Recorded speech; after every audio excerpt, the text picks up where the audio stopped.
The destructive power of alchemy has been sealed away for years. The elemental lighthouses are inert and abandoned, and the world is at peace. But when powerful mages break into the Forbidden Soul Sanctum, steal the elemental stars, and set about relighting the beacons in order to usher in a new age of alchemical chaos, it's up to a team of magically gifted children to stop them. So let's join Isaac, Garet, Ivan, and Mia as we leave the safety of the Vale and travel across the land of Weyard, through dense forests, scorching deserts, and haunted tombs, helping friends and stopping enemies before climbing the ancient alchemical lighthouses in an effort to save the world. Golden Sun was one of the best-selling RPGs on the Gameboy Advance. Releasing in 2001, it actually sits as the console's 21st best-selling game, just beating Final Fantasy Tactics, which for a brand new IP is an incredible feat. It was reviewed extremely favourably and still holds a score of 91 out of 100 on Metacritic. But are the nostalgia goggles tinting our memory, or does Golden Sun still hold up today? Well, I've never played Golden Sun, so this is not only a complete retrospective,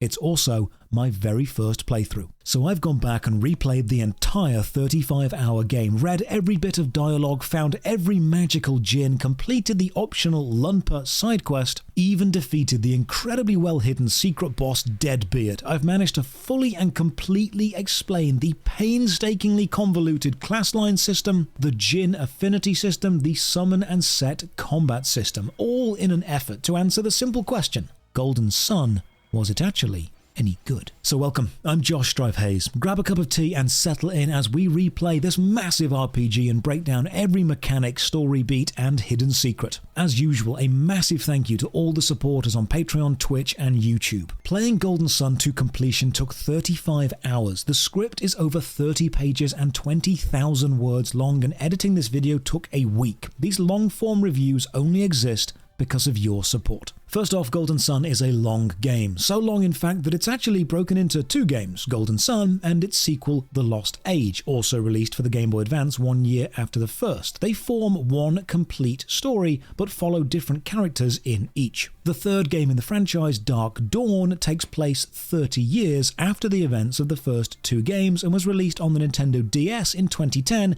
and is not reviewed as favourably. So let's dive in. While I won't be using a guide for my first playthrough, I have read up on some secrets and hidden bits, so I'll be including them as well, like how you can only name the main protagonist. Unless you press select a few times at the naming screen, listen for the beep, and then you can name everyone. For now, I'll keep it default, so we join Isaac as he's rudely awoken. There's danger outside, and your mum grabs your coat from the wall. Now, at first, I thought this animation of a hand grabbing an item was just a stylistic way of showing she was doing that, but no, this is actually a major mechanic and will matter later. Outside, you're told a boulder is falling from the mountain above and the village is in danger, so you're asked if you're a big enough boy to run to the south of town. If you select no, you have to repeat the conversation. So let's just address this now. Golden Sun is an epic RPG adventure with top-down movement, side-on sprite battles. It's a long and personal storyline in which you make many choices and absolutely none of them matter in the long run. I'm not saying it's a bad story. I mean, it's got issues, we'll look at them later, but for the most part, it's a solid RPG adventure. But during the story, you will talk to NPCs, enemies, or sometimes your own party, and be presented with a yes or no choice. These choices are mechanically completely meaningless. You will never unlock a new route or close off a route based on your answer. You can complete the entire game in exactly the same way, saying yes to everything or saying no to everything. And sometimes it's not even a choice like this, because the game will railroad you into saying what it wants you to say anyway. As a kid, it was probably impressive to feel that you had a limited amount of agency over your adventure, but as an adult you realize you don't. Answer however you feel. If the game disagrees with your choice, it will let you know. This changes nothing. I do like how all the voices are done using basic MIDI sounds with inflections for questions and deflections for added sorrow or doubt. It's a surprisingly emotive effect. Couple this with how all characters in conversation not only have words but emote faces added to them, and suddenly you're telling a story not just through the dialogue but through the sounds and the displayed emotions.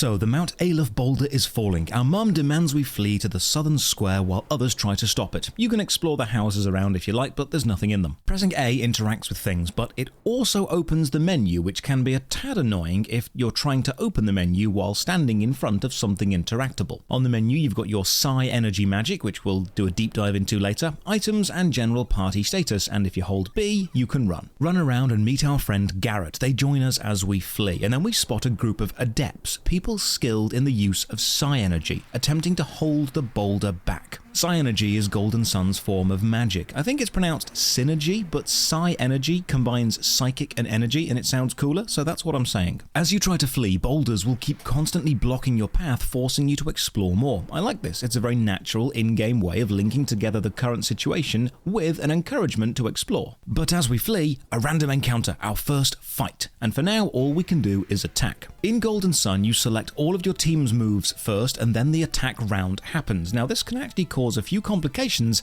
as you start fighting multiple enemies with multiple skills and multiple speed stats, but for now, just spam attack. And one of the good parts of Golden Sun is battles can be over very quickly. Loading times are extremely short, animations are fast, and pixel sprite graphics age like wine, so battles never feel tedious. Well, until the slog of the desert later, but we'll get to that. You will, however, notice you cannot see the enemy's hit points. This is by design. Normal enemies will always die in 1 or 2 hits. Elites will take 3 or 4 uses of powerful psi energy, and bosses are more about surviving and finding a rhythm of attacks and defense instead of just nuking massive damage. You can save the game from the menu at any time, which is great, and then we run into Felix. He's been swept into the river and needs help. His sister Jenna needs someone with psi energy remaining to help lift him out, but everyone is drained from trying to save the village from the storm. Almost everyone that lives in the Vale is adept with psi energy. Apart from us, we don't have any yet. So we offer to run to the plaza, the place we were going anyway, and try to find someone who has remaining energy to help Felix. I have to say, the storm sound effects for a Game Boy Advance sound fantastic.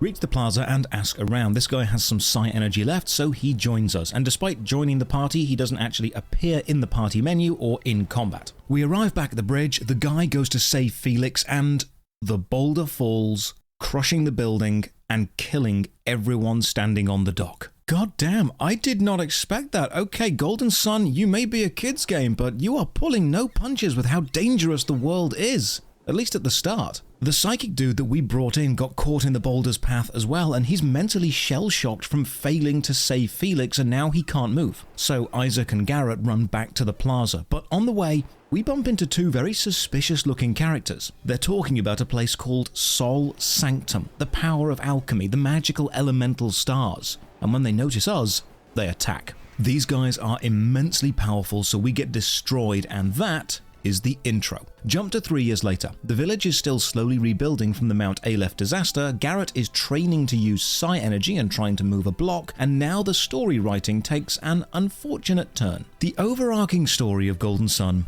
is great, and the pacing is generally superb, but the individual conversations that make up the story and the pacing are tedious and teenage. And by that I mean almost every problem could be solved if people spoke to each other like competent adults and didn't insist on keeping secrets or hiding information simply to have a surprise reveal later. Certain situations or conversations are rehashed several times over, characters forget information a few moments after they've learnt it, adult characters answer nothing when asked what's wrong, when they could save a good deal of time by just explaining what is wrong. Golden Sun doesn't have much bloat or fat to trim from a design point of view, but all of the unneeded excess that Golden Sun does have is entirely within the conversations. By now, Isaac, Garet, and Jenna, the sister to the drowned Felix, are all 17, and while standing on a roof for some reason, have a discussion about how they're going to journey up Mount Aleph with old man Craden to study alchemy. Alchemy is the blanket term for all psi energy combined. It is the ultimate form of magical power, and Craden is a scholar of some sorts that has been studying alchemy in general. Because all the kids can now use psi energy, the kids want to know more about it. However, Mount Aleph and the Sol Sanctum temple it houses are off limits, so it's going to be a very quick Very sneaky journey. Now you have Isaac, Jenna and Garet in the party, you can see their psi energy in the menu. Isaac knows Retreat, which whisks you to the start of any cave or dungeon, Cure, which heals people, and Move, which can physically move objects in the overworld, and this is where Golden Sun shines. The psi energy system is both a combat skill set and a functional support system for puzzles. Indeed, learning or forcing certain psi energies to be available is an essential puzzle-solving trick that you'll need later. You just go into the menu, choose psi energy, and activate the character who has the skill you need.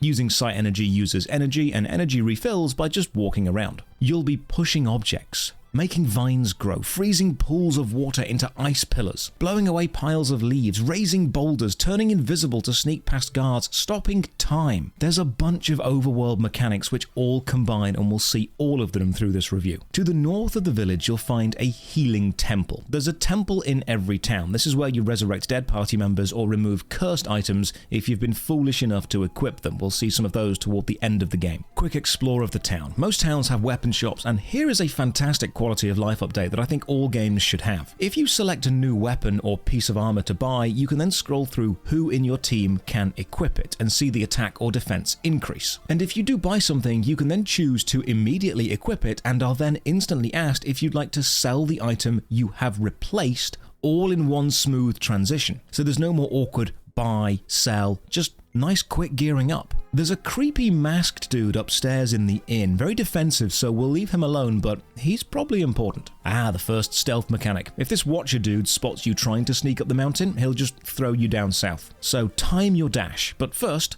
to Old Man Creighton's house. Unfortunately, on the way to find Creighton, we bump into the same creepy people from 3 years ago. We learn they are skilled adepts themselves, users of psi energy. The guy is called Sataros, the girl is called Menardi. They talk of Soul Sanctum again, about their attempted entry 3 years ago and the disaster that caused. But strangely, they don't stop us this time. They let us pass. So we reach Creighton and he explains more about psi energy. There are 4 elements: earth, water, fire, and wind, and each element is governed by a celestial force: Venus, Mercury, Mars, and Jupiter. Psi energy is a byproduct of alchemy, a powerful force of creation, and each element of psi energy was, many years ago, governed by the elemental lighthouse of that type. These lighthouses housed the elemental stars of that specific element, but alchemy was too dangerous for the world, humans didn't know what to do with the power, so the elemental stars were removed from the lighthouses and locked deep within Soul Sanctum, a magical prison within Mount Aleph. The people of the Vale, that's us, are guardians of Soul Sanctum. It must remain sealed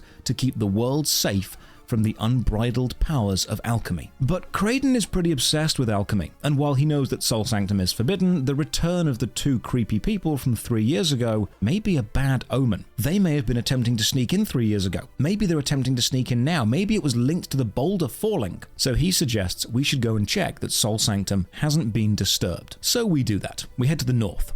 Quick jumping puzzle to get across the water. Now there's no jump button, but if you move to the edge of any platform and there's a gap of only 1 tile, you'll automatically jump across. You can't fail. Now we're in combat but have 3 party members, and along with basic attacks, we have psi energy skills. Garet and Jenna both know Flare, a multi-target spell. So let's take a quick look at psi energy targets. Psi energy spells all have pictures, names, and then enemy hit indicators, but no numbers. The only way to know which spell is more powerful is by working out which picture is bigger, or looking at the casting costs of the spell. The most important icon though is this one to the right hand side. Battles in Golden Sun have your team lined up and the enemy team lines up as well, and you have psi energy attacks which hit a single target, shown by a single rectangle, or 3 targets, 5 targets, or everyone. Now when you choose a monster to target with a multi-target spell, they count as the center of the spread, and the center target always takes slightly more damage than the others in the spread. The system of spells having horizontal ranges also applies to enemies, as they have the same psi energy that you do. This means you might actually want to put your weakest party members at the edges of your team, as when you have 4 people,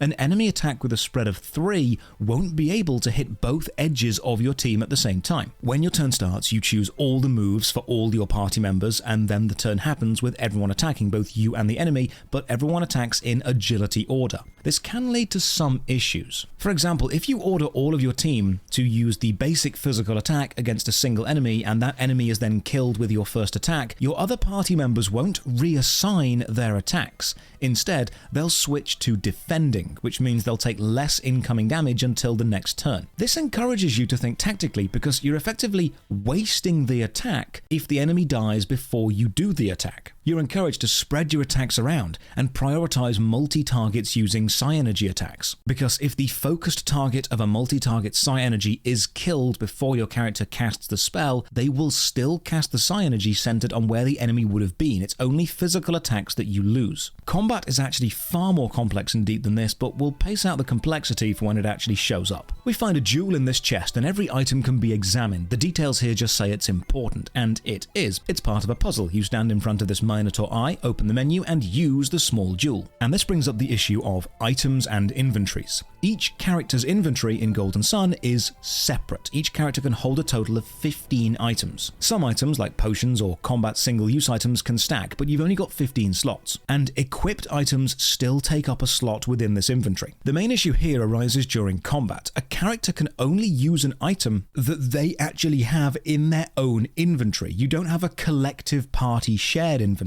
So if you set two characters to attack and want the third to use a potion, you best hope that third character actually has the potion in their inventory, otherwise you can't use it. Thankfully, you can go back and reassign attacks until you've completed the entire party's move. Back in the Sol Sanctum, Kraden says he overheard the two creepy people talking about a hidden passage. So we push some blocks and find some doors, do some more combat, and Isaac levels up and learns Quake. Characters learn moves as they level, but the known moves depend on the psi-energy elemental affinity the character has. Isaac is a natural Venus adept, and so has an inbuilt affinity to Earth. Garet and Jenna are both Mars adepts, so they learn fire spells. Elemental affinity will matter a lot when we start class swapping with Djinns later. This herb looks suspiciously like a herb. Use some psi energy to move the statue, and that makes a jump possible, and that is a lovely use of stacking mechanics. I'm a big fan of when games combine their mechanics together. They overlay them to create more complex puzzles, and Golden Sun does this exceptionally well. The dungeons aren't all that complicated, but you also don't have a local map, so navigation can get a bit tricky. Reach the center, and Kraden, who seems a little more excited than is healthy, says the secret of alchemy is just ahead.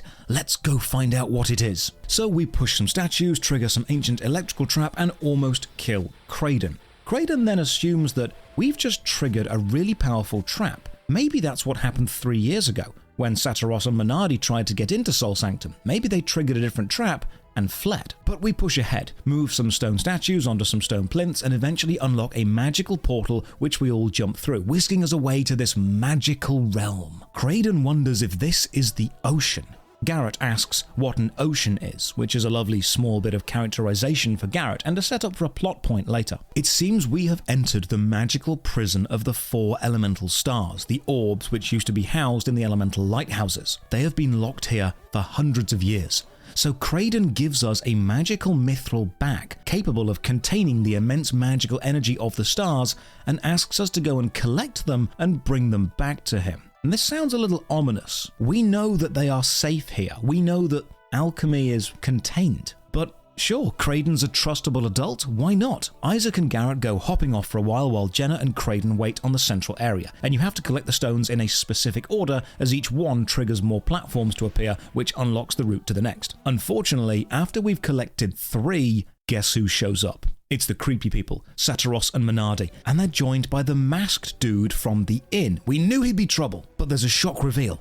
That masked dude is Felix, Jenna's brother, the kid who supposedly drowned 3 years ago. Turns out that Saturos and Minardi actually saved him and raised him, but this doesn't make them the good guys. They're also then joined by Alex, a Mercury adept. It's then revealed that 3 years ago, yes, Saturos and Minardi did attempt to break into Sol Sanctum, failed and set off the trap, which caused the Mount Aleph boulder landslide. But now that we have bypassed the trap and accidentally let them in, it seems their goal is to collect the elemental stars, return them to their respective lighthouses, and return the power of alchemy to the world in general, which we know could be disastrous. Why on earth would they want to do this? They demand that we hand over the elemental stars or they will kill Jenna and Old Man Kraden. Now this is interesting because Felix, despite being on their side, is still Jenna's brother, so he isn't thrilled with the idea of having to kill his own sister, so he argues back. And it's great to see the bad guys aren't entirely organized or keen on each other's methods. Eventually, Saturos Minardi, Alex, and the captured Kraden and Jenna take 3 of the 4 stars from us. But as Isaac goes to collect the 4th and final star, the Mars star, the prison itself begins to crumble and break down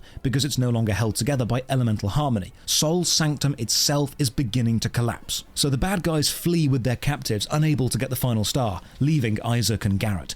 Thankfully, we're then joined by the Wise One, a floating eye and guardian of the Sanctum. He informs us that the breaking of the Sol Sanctum seal has unfortunately triggered a volcanic eruption within Mount Aleph itself, and the magical Djinn, elemental affinity creatures, are about to escape and be scattered all over the land. With this, the Wise One teleports us out to safety. Isaac and Garet are told that no matter what happens, the elemental Djinn must be found and the elemental lighthouses must not be lit. We are then tasked with retrieving the elemental stars from the bad guys before they reach the lighthouses. Thankfully, we already have 1 star, the Mars one, so that 1 lighthouse is safe. Back in the village, the volcano erupts, and the elders shout at us, rightfully so, but we recap events from inside the sanctum. And then the Great Eye, the Wise One, psychically speaks to the village healer and explains that while the Veil will remain safe, the world will not. And regular soldiers of any army stand no chance at taking down Saturos, Minardi, and Alex because they are fire adepts. However, Isaac and Garet might. So we're officially told to leave the village, find the scattered Djinn, and recover the 3 elemental stars. This means a 15-minute unskippable cutscene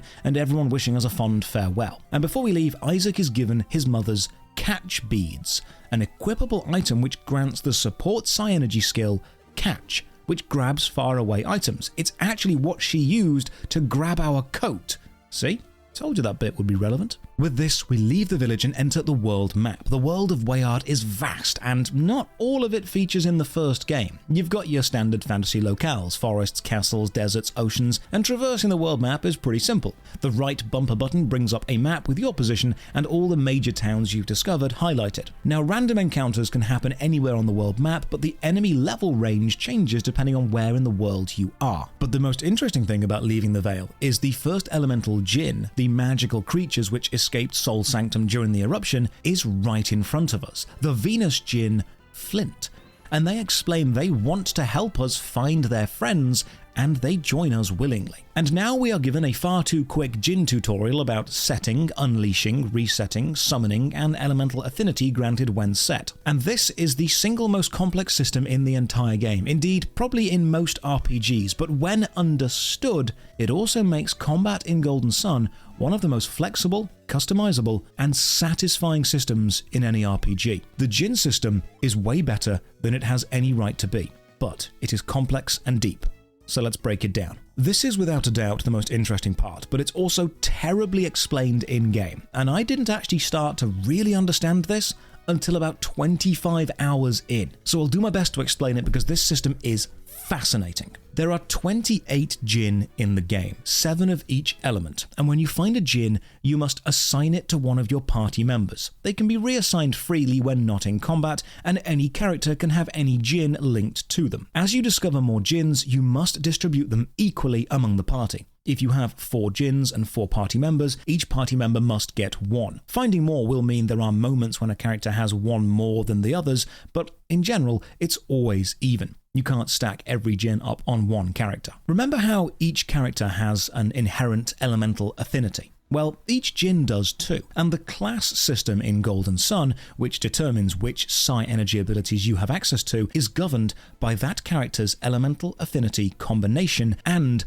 their overall level. Here's an example. Isaac himself naturally has 1 Earth affinity, so having no Djinns linked to him, according to this table, he's a Squire, which is the basic mono-element Earth class. If you found at least 2 Earth Djinns and equipped them to Isaac, you'll bring his total Earth elemental affinity up to 3, 2 from the Djinns and 1 from his own inherent abilities, and he'll become a knight. 4 equipped Djinns would make him a gallant, 6 would make him a lord, and 8, which is impossible to do in the first game as you're capped at 7, would make him a slayer. You can see by the table that increasing the potency of the class increases your health, power points, which you use to cast psi energy, attack, defense, agility, and luck. All of these classes, these mono earth element classes, are collectively known as the Knight class line. And as long as Isaac is within the Knight class line at any specific class level, he will know this list of psi energy at the shown levels. Some of the higher psi energies will require him to be better classes within the class line. You can see the highest psi energy he can learn is Grand Gaia, which requires him to be level 54 overall and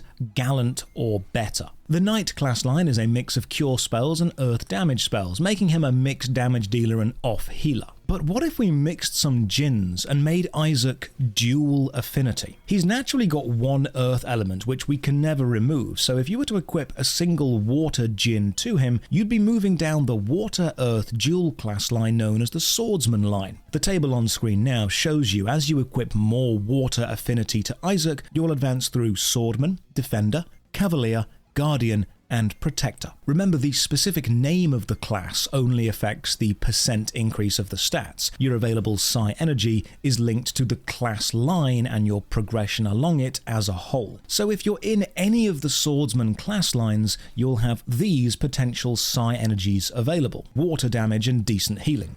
You can see, as usual, some of the higher psi energies require both a higher level and better versions of the class within the class line, so equip more Djinns. But what about tri-elemental affinity? Well, yeah, there are classes for that too. Taking into account the natural 1 earth affinity Isaac will always have, if you equip him with 3 air Djinns and 3 fire Djinns, you're now starting down the ninja class line, containing ninja, disciple, and master. And while within the tri-elemental class line of ninja, you'll gain the following psi energy, pretty much all damage spells. So if you want Isaac to be a DPS machine, you'll want to push toward the ninja class line. The difficulty, of course, is nowhere in the game does it explain how to get to any specific class line. But remember, you can freely swap around all the Djinn between any party members when outside of combat, so you can swap to any class line that you could create. What this means is, and this is quite overwhelming, Isaac has access to 10 overarching class lines, themselves containing 34 total class names, for a total of 155 different psi energies, of which around 15 will be available at any given time. Garet has a natural fire affinity, so access to 9 class lines, some of which do cross over with Isaac's. Because Isaac has 1 earth and Garet has 1 fire, if you were to give Isaac a fire Djinn or Garet an earth Djinn,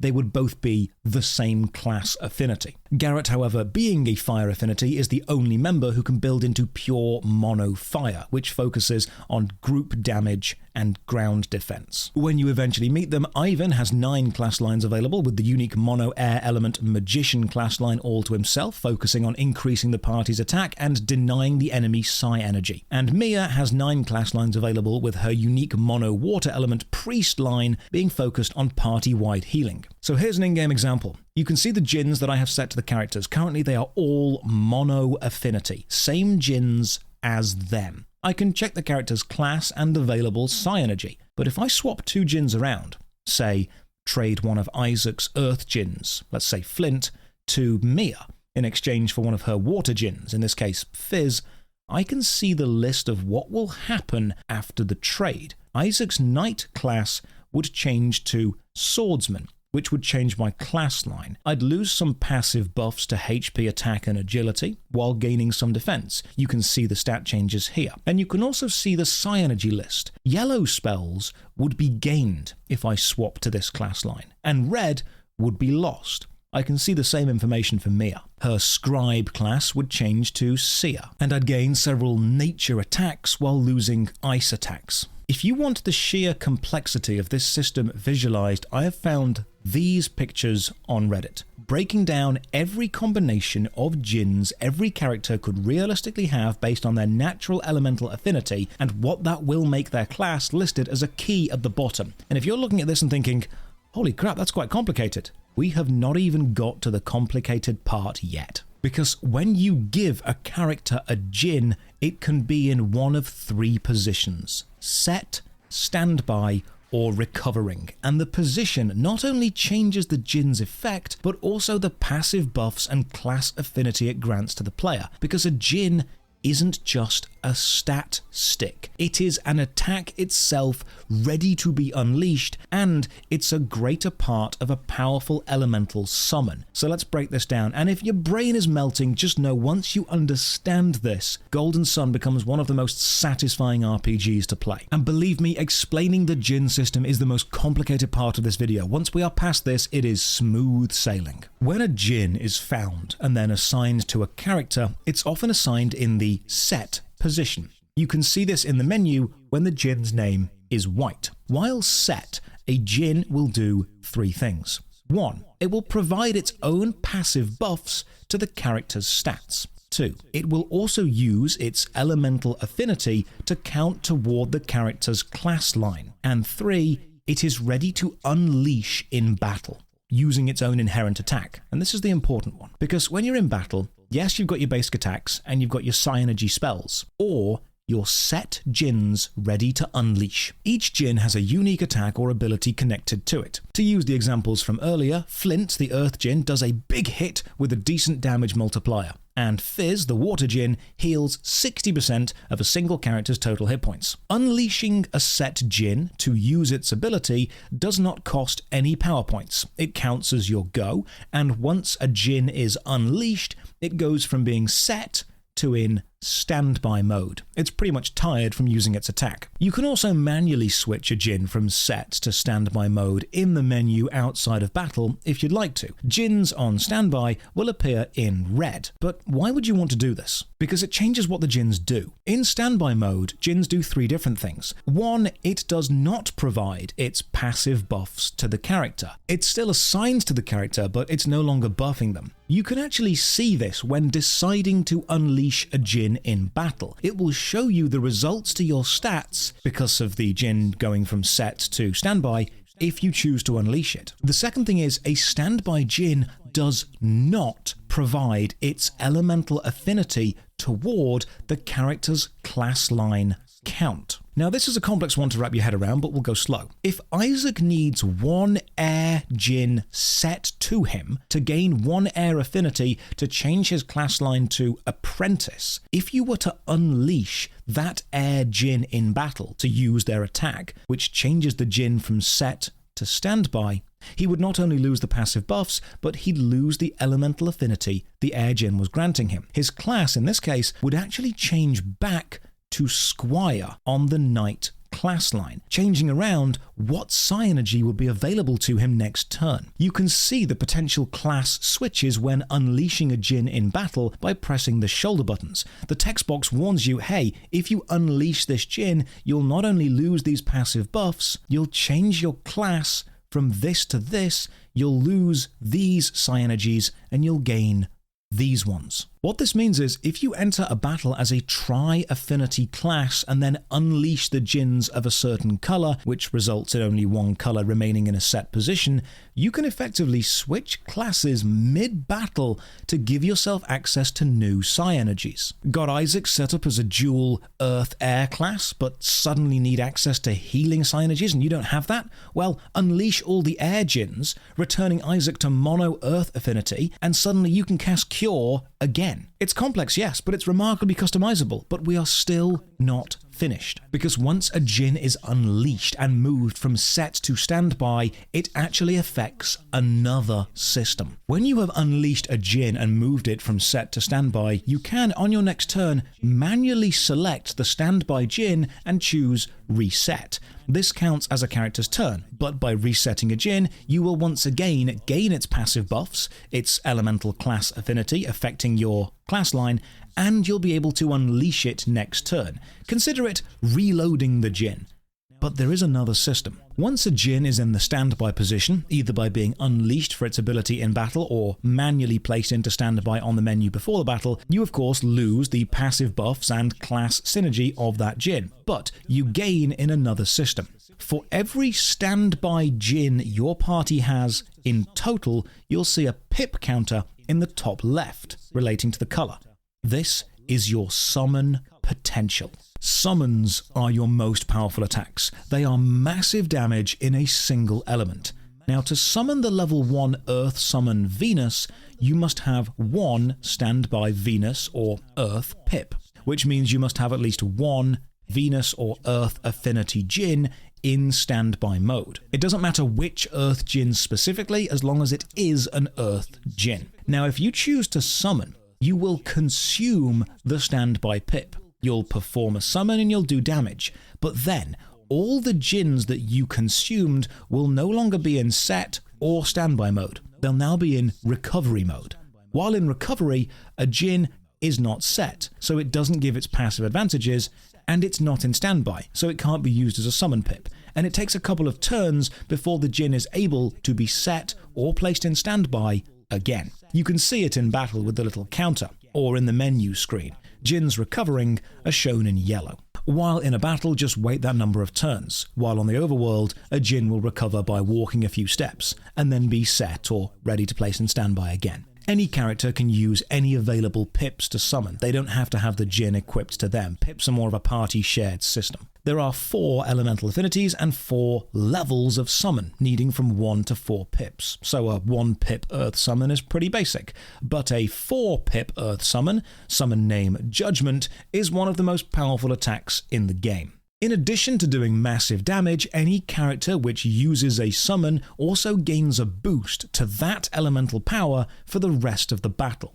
So, summon a water thing, get more water power, hit more with water attacks. If you do perform a summon and the standby Djinns are used as pips, when they are ready to be used again, the game will automatically set them back onto the character. You can see this in the text box, giving all the benefits that set Djinn has. And that is the combat system. So, equip Djinns to characters and set them as active to passively buff the character, and grant them elemental affinity. Add up all of the elemental affinities of a specific character, from both the equipped Djinns and the character's inherent elemental affinity, to set their class line. Add more Djinns of the correct elemental affinity to advance to a higher class within that class line. Class lines dictate which Psynergy lines will be available. While in battle, unleash a set Djinn for its specific attack, which places the Djinn into standby, removing its passive buffs and elemental affinity from class line calculation, potentially switching class lines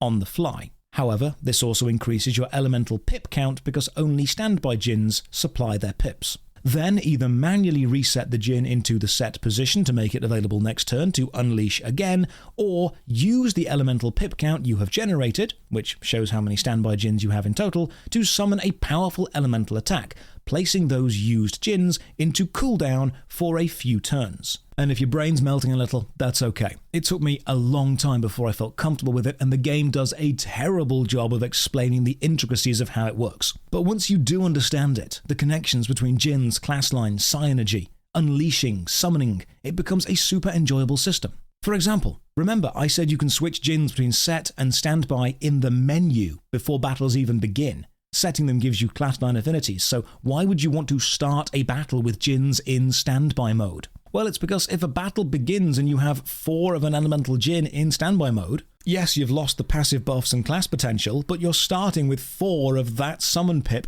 meaning you can literally start the fight with a level 4 summon, doing massive amounts of damage immediately. This is of course a risky strategy, because if you don't kill the enemy with that summon, you've now got a ton of Djinns on cooldown, not giving you passive buffs, and not ready to unleash. You might also lose access to your best Psynergies because your class has changed through doing this. It's a very fluid system between set bonus, unleash, and the passive buffs and class affinity. It's the risk versus reward of massive summons versus being unavailable. But it's a tactic you can try, and that's worth something. Now, the only other combat-related thing is to do with your equipped weapons having unique attacks, and we'll get to that when it becomes relevant. Back on the world map, we set off.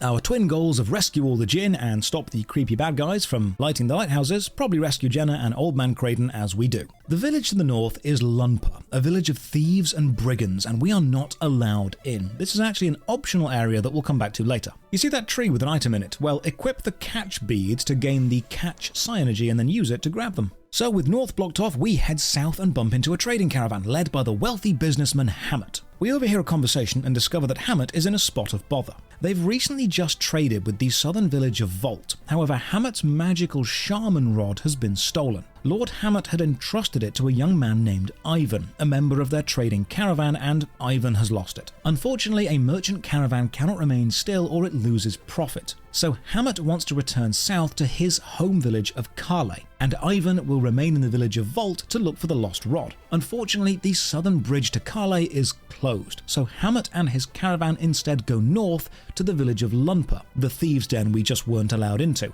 a decision which will come back to haunt him. We head into the village of Vault and ask around. The locals say a group of 4 men and 2 women did pass through recently, and that's probably the group we're after.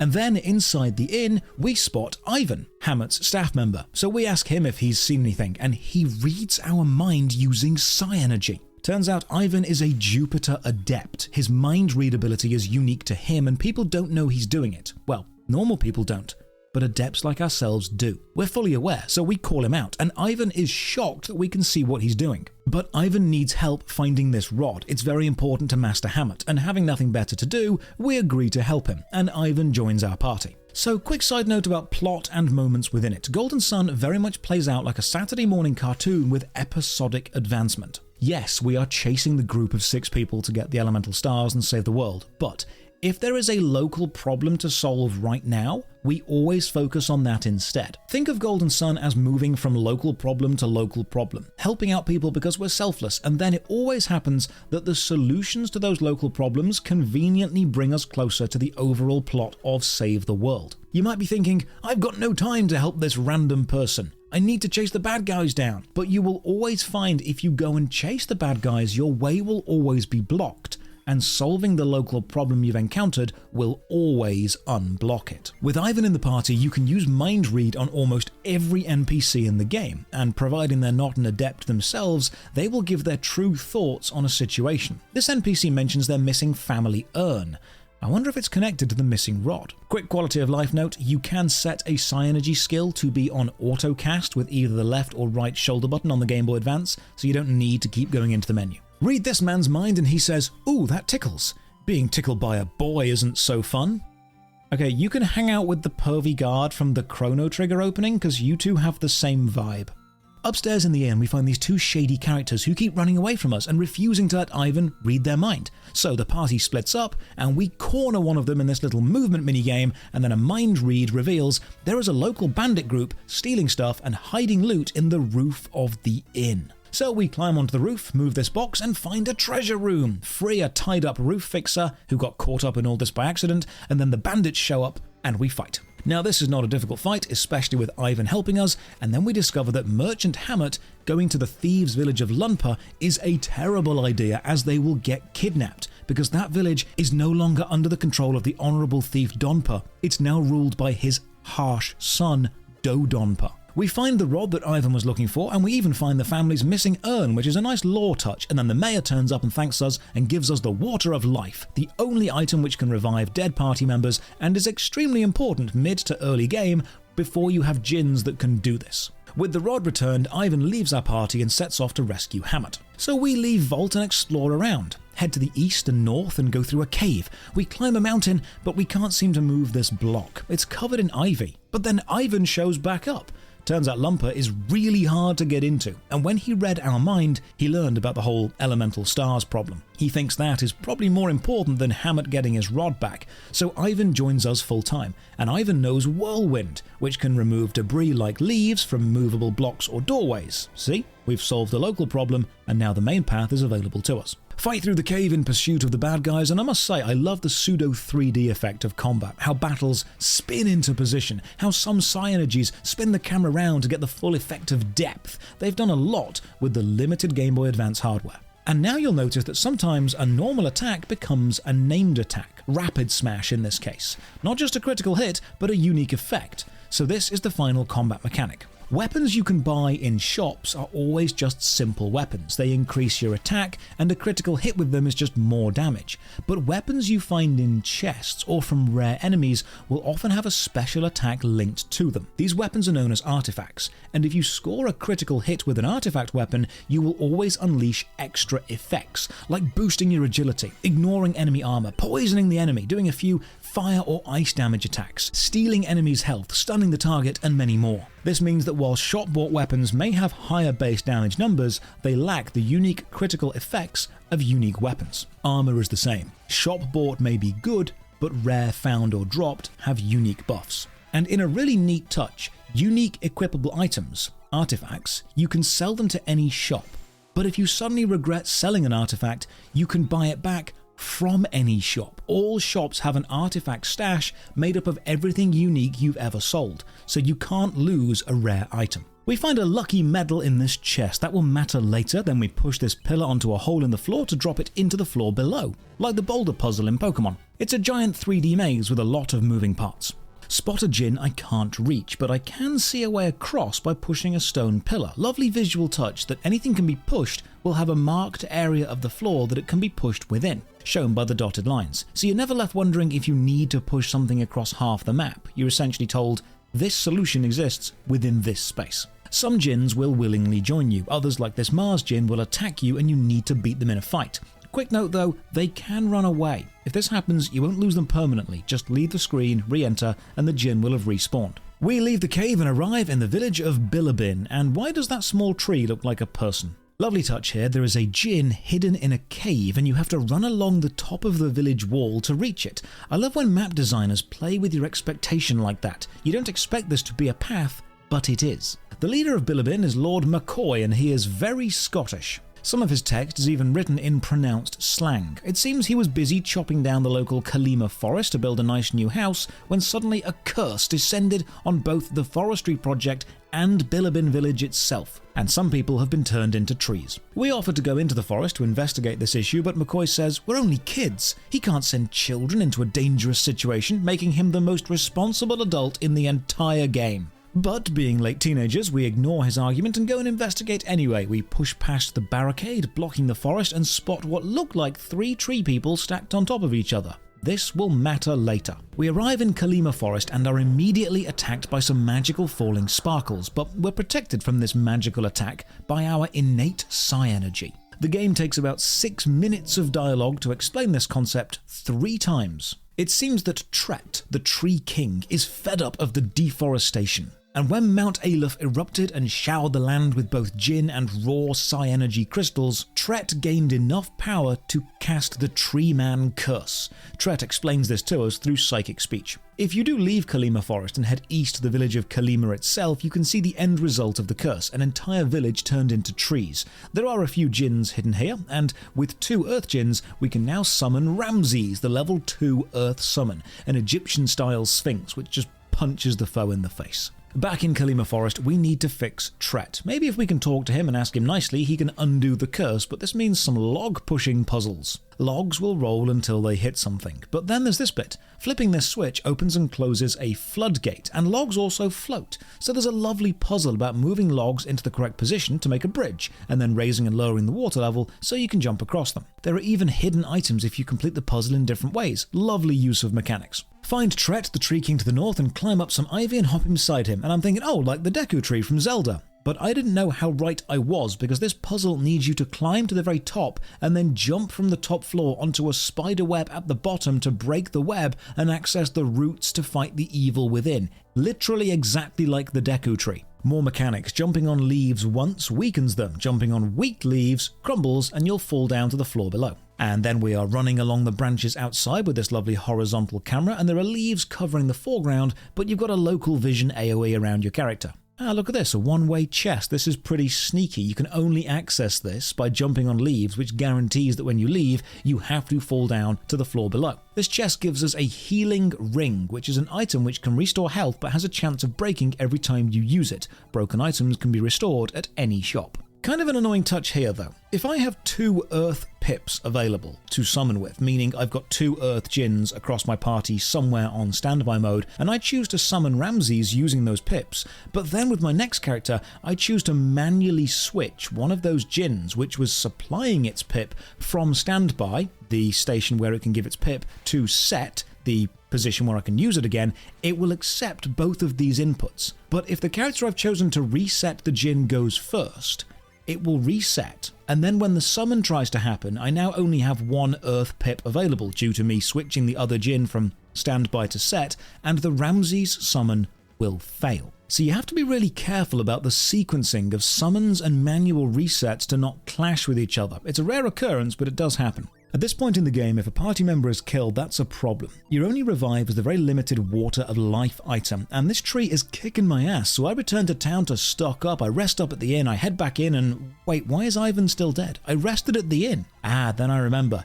Inns only refill the health and mana of currently alive characters. They do not revive dead characters. You must visit the town's sanctum and pay to revive any KO'd characters, and the revive price increases based on the character's level. Leaving a dungeon or puzzle map is pretty easy, just use Isaac's return psi energy, but getting back into a dungeon means going through the entire entrance puzzle again, and I spend a lot of time redoing this log puzzle. One thing you will realize pretty quickly is defense matters. Upgrading from the starting armor to level appropriate stuff has reduced incoming damage from around 30 or 40 per hit to about 3. Defense is king. It's really not about how much damage you can do, it's about how long you can survive in battle. I find more Djinns on the branches of Tret the tree, finally reach the top and jump all the way to the bottom and fight the evil Tret. The longer boss fights are pretty great because they give you a chance to use and appreciate your defensive abilities, but they're never too easy. The balancing of Golden Sun is fantastic, apart from the secret hidden boss,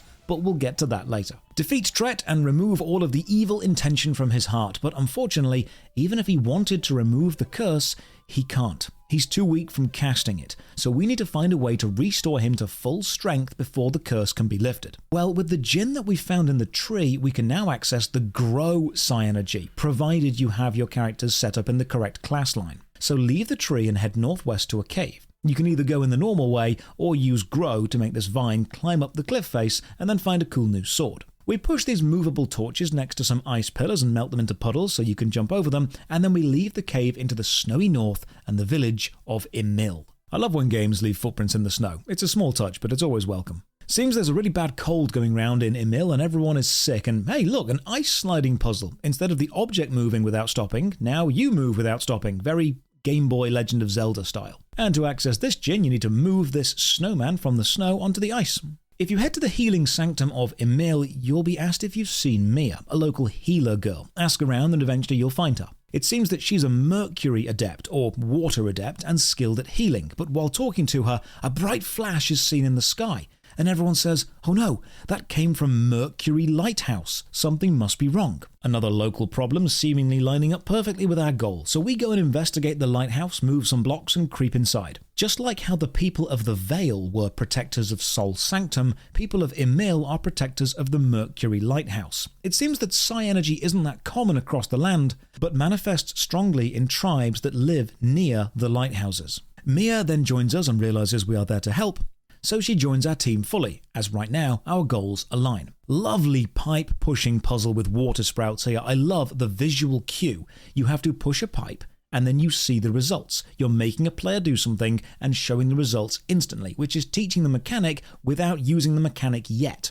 In combat, Mia is water damage or light healing, and is a much stronger caster than Ivan. But unfortunately, nothing here is weak to water, so she doesn't get a chance to shine yet. Mercury Lighthouse is the first really long dungeon. You'll be here about an hour. The individual rooms are small, but the puzzles are intricate and nicely designed. There are a few multi-room spanning puzzles, so it's not overwhelming, but the whole place feels cohesive. Brilliant progression of complexity. Fall down onto this tile, and this statue demands we show our devotion to Mercury. Well, only Mia knows spells, so I cast Cure on the tile, and that works. And now this tile glows, and if you stand on it, you get 3 rings appearing above your heads. These rings count for 1 water jump each, so we can now walk on water, but only 3 tiles at a time. Go to grab this chest, and oh, I see, it's a mimic. There are about 10 mimics in the game, and they're basically mini-bosses. They hit way harder, have more attacks, and a lot more health than what you're used to, but they also always drop a decent amount of coins and experience. Navigate some water puzzles, then move some pipes to reroute some water, to use the water jets to move some ice statues, which drop it down onto the floor below, and then we use move to put it onto a button, and that's like 4 mechanics all combining. That's brilliant! We find a second water Djinn, and the double water summon is Angry Waifu on a Turtle.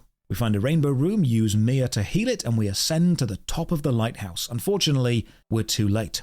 It's already been lit. This leads to a very overdrawn, taunting cutscene where Satoris and Minardi lament how slow we are, Felix sways between agreeing with them and kinda staying out of it, and captives Jenna and Old Man Craden continue to be useless. Eventually, they all leave to find the next lighthouse, except Satoris, who stays behind to fight us because it would be super convenient to them if we were dead. And this is a hard fight. But Satoros is a fire adept, which means lots of flame damage incoming, but Mia gets a chance to shine. I actually win this fight with just Isaac left, and when you do win, Alex, the one we don't know much about, shows up and explains that we've only won because the water-based aura of the Mercury Lighthouse has vastly weakened Satoros. And if we were to fight him at full strength, we'd have died. But this whole speech is just stalling for time because Satoros stands back up and the two of them teleport away. Having failed to stop the lighthouse being lit and now understanding the importance of our journey, Mia decides to join us full time and come with us to completely stop them. She tells us, though, there is a silver lining to all of this. With the beacon lit,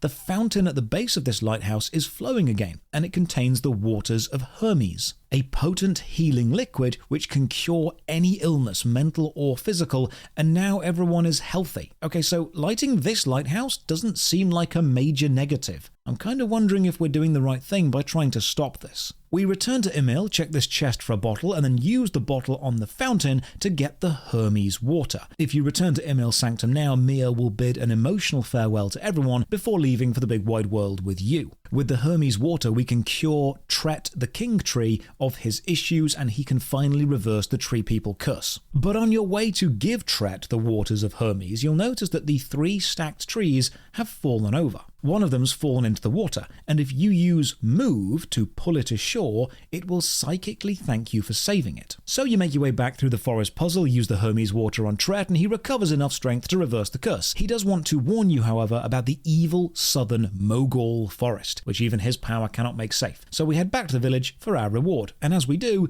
you'll notice the small trees are people again. They even thank you for saving them from the water, which is interesting because if you don't bother to move that tree back from the water, it will be 2 kids lamenting how their friend has drowned. The mayor of Bilibin thanks us for reversing the curse, and the eastern village of Kalima has been fixed. Everyone is a person again. This means we can travel through Kalima, and the dude operating the drawbridge isn't a tree anymore. He can now lower the drawbridge for us, and we unlock a path to the south. The evil forest that Tret mentioned is still an issue, because much like the Lost Woods in Zelda, if you don't know the route, you'll get endlessly lost, and I'm now realizing this game took a lot of inspiration from Zelda. So we need a trick to navigate the evil Mogul forest. This is not a problem. Head all the way east to Fushin Temple. This is a martial arts mountain sanctuary. Many skilled warriors train here, and the main guy is meditating. He won't talk to anyone. That's not a problem. We don't need to talk, we can simply read his mind. Using Psi Energy on this guy wakes him up, and he says if we can pass the trial, he will teach us how to navigate Mogul Forest. This makes the waterfall guard move, and we can attempt the Fushin Falls trial dungeon. We've had logs, we've had water, but now we have rolling logs on water. We even find this extremely dark room covered in spikes. Remember this place? We'll be back here soon. Interestingly, spikes hurt if you walk on them, but they don't kill you instantly or even stop you, so with enough health you can just run over them. Grab another Djinn, find a dragon's eye jewel, put the jewel into a dragon statue, and the statue throws light onto the previously dark room, showing us a shadow of an invisible bridge. So we creep back around and walk along the now revealed hidden path, 2 tiles displaced from its shadow, which would make sense. It's a real shame they only use this mechanic once in the game. Inside the center of the temple, we find the Orb of Force, an interesting item which unlocks the Force Push Psi Energy. So we return to Fushin Temple, and we're told we can use this Force ability to navigate the Mogul Forest. So off we go. When you enter the forest, you'll see an ape jump into a tree stump, and this ape knows the route, but we need to scare him out of the tree stump. So use Force, and you will punch the stump, startle the ape, and then follow whichever side of the screen he leaves. This forest is a log puzzle nightmare, and you are bumping into fights every few steps. Thankfully, you can just spam attack and they're over pretty fast. More mechanics combine. Move a rock, push a log,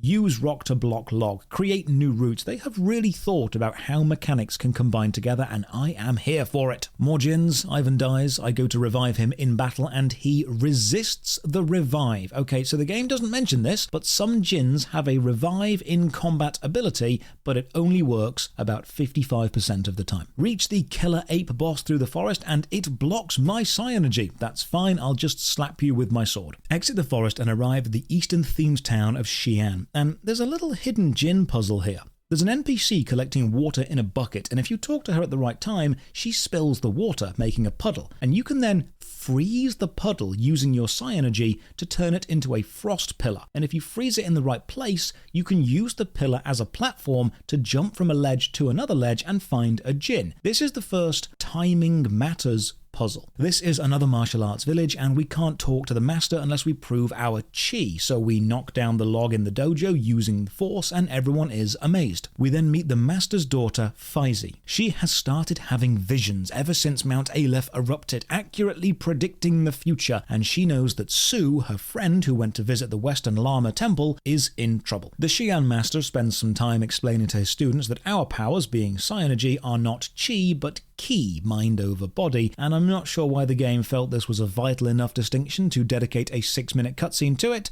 but it did. So another local problem discovered. Sue is in trouble. So we go west to Lama Temple. I do like how you can use mind read on Faizi and discover that while she won't ask for our help, she is kind of hoping that you'll go west to help her anyway. But just before we go west, head to this patch of seemingly pointless land on the map, and wander around until you get into battle with a wild Djinn. There are a few hidden Djinns found in random battles in certain places, and I'm making sure to get all of them. And with 3 fire Djinns, we can summon the level 3 fire summon, Tiamat, a super powerful dragon. To the west on the route to Lama Temple, we find the Alpine Crossing. We need to go through here to get to the temple, but it's blocked by some boulders. There's been a landslide. So we grow this vine, freeze this puddle, jump over some gaps, and find some bread. This is a permanent stat boosting item. They're rare, but pretty useful. Now, because Alpine Pass is blocked, we can't make it to Lama Temple, but we can reach the mining town of Al-Tin to the north and find another local problem. The mine, the town's entire livelihood, is flooded by strange water-spewing monsters, so we offer to go and clear them out. I love this bit. You spot a creature, you chase it, and it runs off, stopping only to cast frost on a water puddle, which makes the puddle into an ice pillar,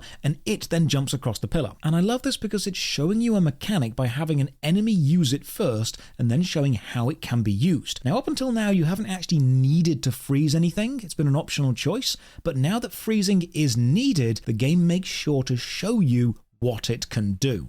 Great moment. So we catch this monster, fight it, and if you win, you'll also get the Frost Jewel, and this is another great bit of design. I've got the correct Djinn combination already to unlock the Frost Psi Energy, but on the off chance a player didn't have that for whatever reason, the Frost Jewel can be equipped and grants the Frost Psi Energy, allowing you to escape from the cave. With some of the water gone because we've got rid of one of the monsters, a few of the town's shops are no longer underwater and they're now open. You can access the deeper floors of the mine as well. The water monsters are mini-boss toughness. There are only 4 of them, and they are separated by the kinds of puzzles we've come to expect. It very much feels like the story exists to pull the player from set piece to set piece, combat section to combat section. I know I keep comparing this to Zelda, but there's now a minecart bit with switches that you can flip to change the tracks. Golden Sun came out several months after both Oracle of Ages and Oracle of Seasons, and this is a mechanic they both use heavily. Now, I'm not saying they copied because both games were likely in development at the same time, but it's impossible to not draw comparisons. The carts can even jump gaps several squares wide, and here you'll see a boulder blocking a chest.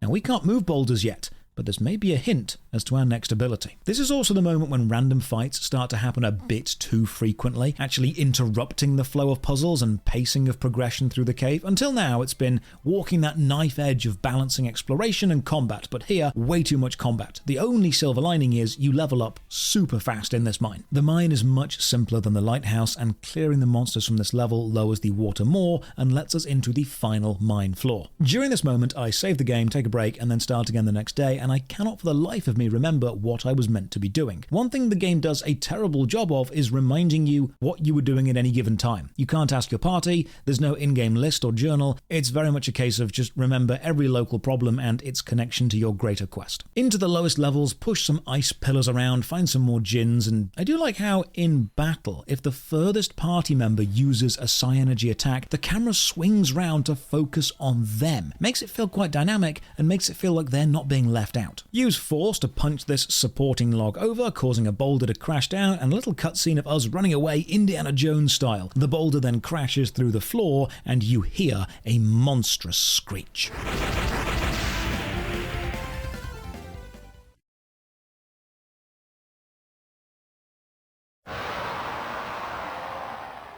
That's probably the main water creature, so we climb down the mangled minecart track, and then the cave becomes actually a rather nice temple. An ancient civilization, perhaps? Evidence of an earlier settlement? Well, we find the Water Lord, so we fight, and I have to admit, this makes me laugh every time, because I now have 4 water Djinns, which means if they're all on standby, I have access to 4 water pips, and the level 4 water summon Boreas is meant to be an ice god, but the animation shows it having ice put onto its back, and then a grinding wheel is turned and it spits ice shards out, like a Mr. Frosty snow cone maker. I smile every time. I love this goofy little guy. Kill the water creature and find the lifting jewel. Equipping this grants the Psi Energy Lift, which lets you levitate boulders up and out of the way. Sounds like something which would be super useful for crossing, say, a landslide at an alpine crossing. So with the lift Psi Energy, we can finally access Llama Temple and check if Sue is okay, but he is not here. But before we leave, Master Hammer of Llama Temple has a chat with us, as both Hammer and Ivan are Jupiter adepts. She teaches Ivan the Reveal Psi Energy, which shows any local illusions, hidden chests or secret doors. She says we'll need this to cross the desert, if we ever want to do that for any reason. You can actually use Reveal directly outside to discover this lone rock is actually a chest, and I love that. Give the player a new mechanic and have it be immediately relevant. Reveal is a strange spell though. It has a very short range and a time limit, and if you walk outside of the revealed area, the spell ends and things go back to normal. This will matter later. So we head back to Alpine Crossing and find Sue. He is stuck under a boulder, and we can't get him out, but we can use Reveal to find a secret door in the mountainside, head through this passage, and then use Lift to free him from the boulder. Sue thanks us and mentions he saw a strange group of creepy-looking people with 2 hostages running south across the desert, so we have a lead. But just before running off, we let Master Hammer of Llama Temple know that Sue is alright, and then for some reason it's heavily implied that Master Hammer is Ivan's mum, although that never gets expanded on in this game. So off to the desert, which is so hot the screen goes all wibbly, and you actually have a heat meter. Walking on the sand causes this to rise, and as it creeps up, your party will complain. If this fills up all the way, you'll all take a large chunk of damage. The only way to reset this heat meter is to jump into an oasis, but there aren't any.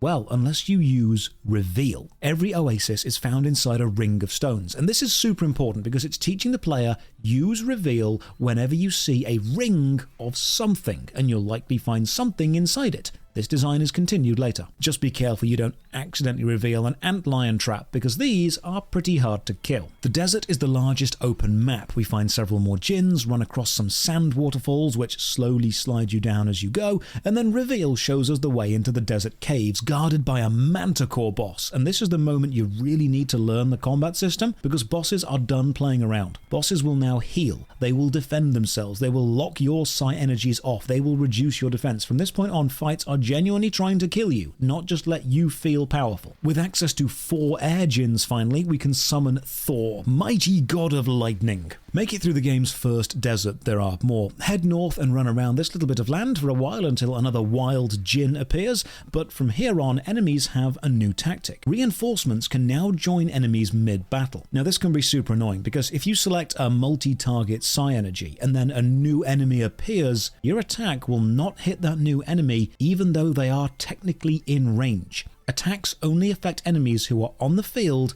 when you select the attack. With the Djinn found, we arrive at the rather rich town of Garet. This town was founded and run by the mayor, Merchant Lord Hammett. He was the rich merchant earlier leading the caravan we saw back at the start, the guy who left Ivan at the town of Volt to search for the magic rod. Garet is understandably upset that its mayor has been kidnapped, but we can't fix that problem just yet. Garet also has the best shops so far, and you'll find an extensive network of tunnels under the city, but we need a few more items before we can really make use of this. We head up to Hammett Manor. The guards won't let us in until they recognize Ivan as one of Hammett's ex-staff, so we head in and have a chat with Lady Lyanna, Hammett's wife. We fill her in on the journey so far, the elemental stars, the high chance her husband is currently held hostage, and she becomes very annoyed because she knows he's a hostage, she's actually sent the ransom, and they haven't released him. Okay, that is definitely a problem we'll get round to solving. Lady Lyanna then mentions that this whole series of events is similar to a prophecy she heard 3 years ago. Apparently, a wandering fire adept told Lord Hammett to buy silk in Xi'an and sell it across the sea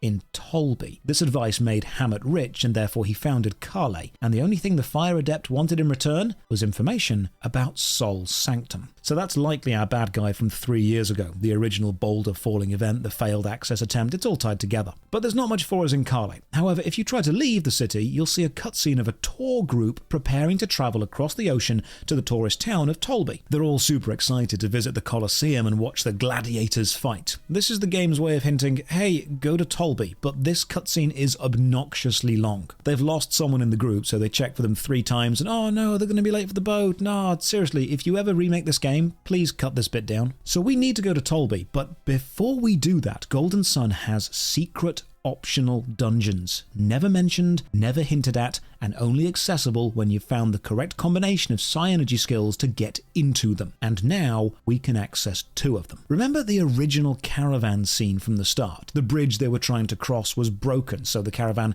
couldn't go south to Kale, they had to go north to Lumpa. Well, that bridge is now fixed. So we've got a shortcut back to the starting area of the game. And if you return to the town of Vault, the town that you met Ivan in, you'll see this circle of stones. It looks kind of like the Oasis circles, and the Oasis needed reveal. So use reveal here, and you'll find a ladder and the Vault's cave dungeon. The longest and most difficult dungeon yet, with the strongest enemies and this mimic nearly totally wiping me out, and some new puzzle designs. Notice the drips of water from the ceiling. Well, here you need to push some flaming torches into position, but if dripping water touches a torch, the flame goes out and you need to start again, making this a really tight puzzle. This optional cave system takes about 30 minutes to complete, and it's super important that before you even attempt it, you have gone to the bell tower in the village and rung the bell. This scares a Djinn out of a tree onto a nearby ledge. Completing the cave system gets you onto that ledge. If, like I did, you forgot to ring the bell, congratulations, you've just wasted an hour of your time. Fight all the way back, ring the bell, then fight back again. Don't make the same mistake I did. But this isn't the only optional dungeon we can now access. Head all the way back to the Vale, the very start of the game, back to Old Man Craden's house, and you'll see a fence with a boulder blocking the path. Well, we have lift, so lift the boulder out the way, head into Vale Cave, and find a stepping stone puzzle, but you're short a stone. Well, that's okay, because notice how it's within a circle motif. Use reveal, new path appears. Push some wooden boxes into the water to make more platforms,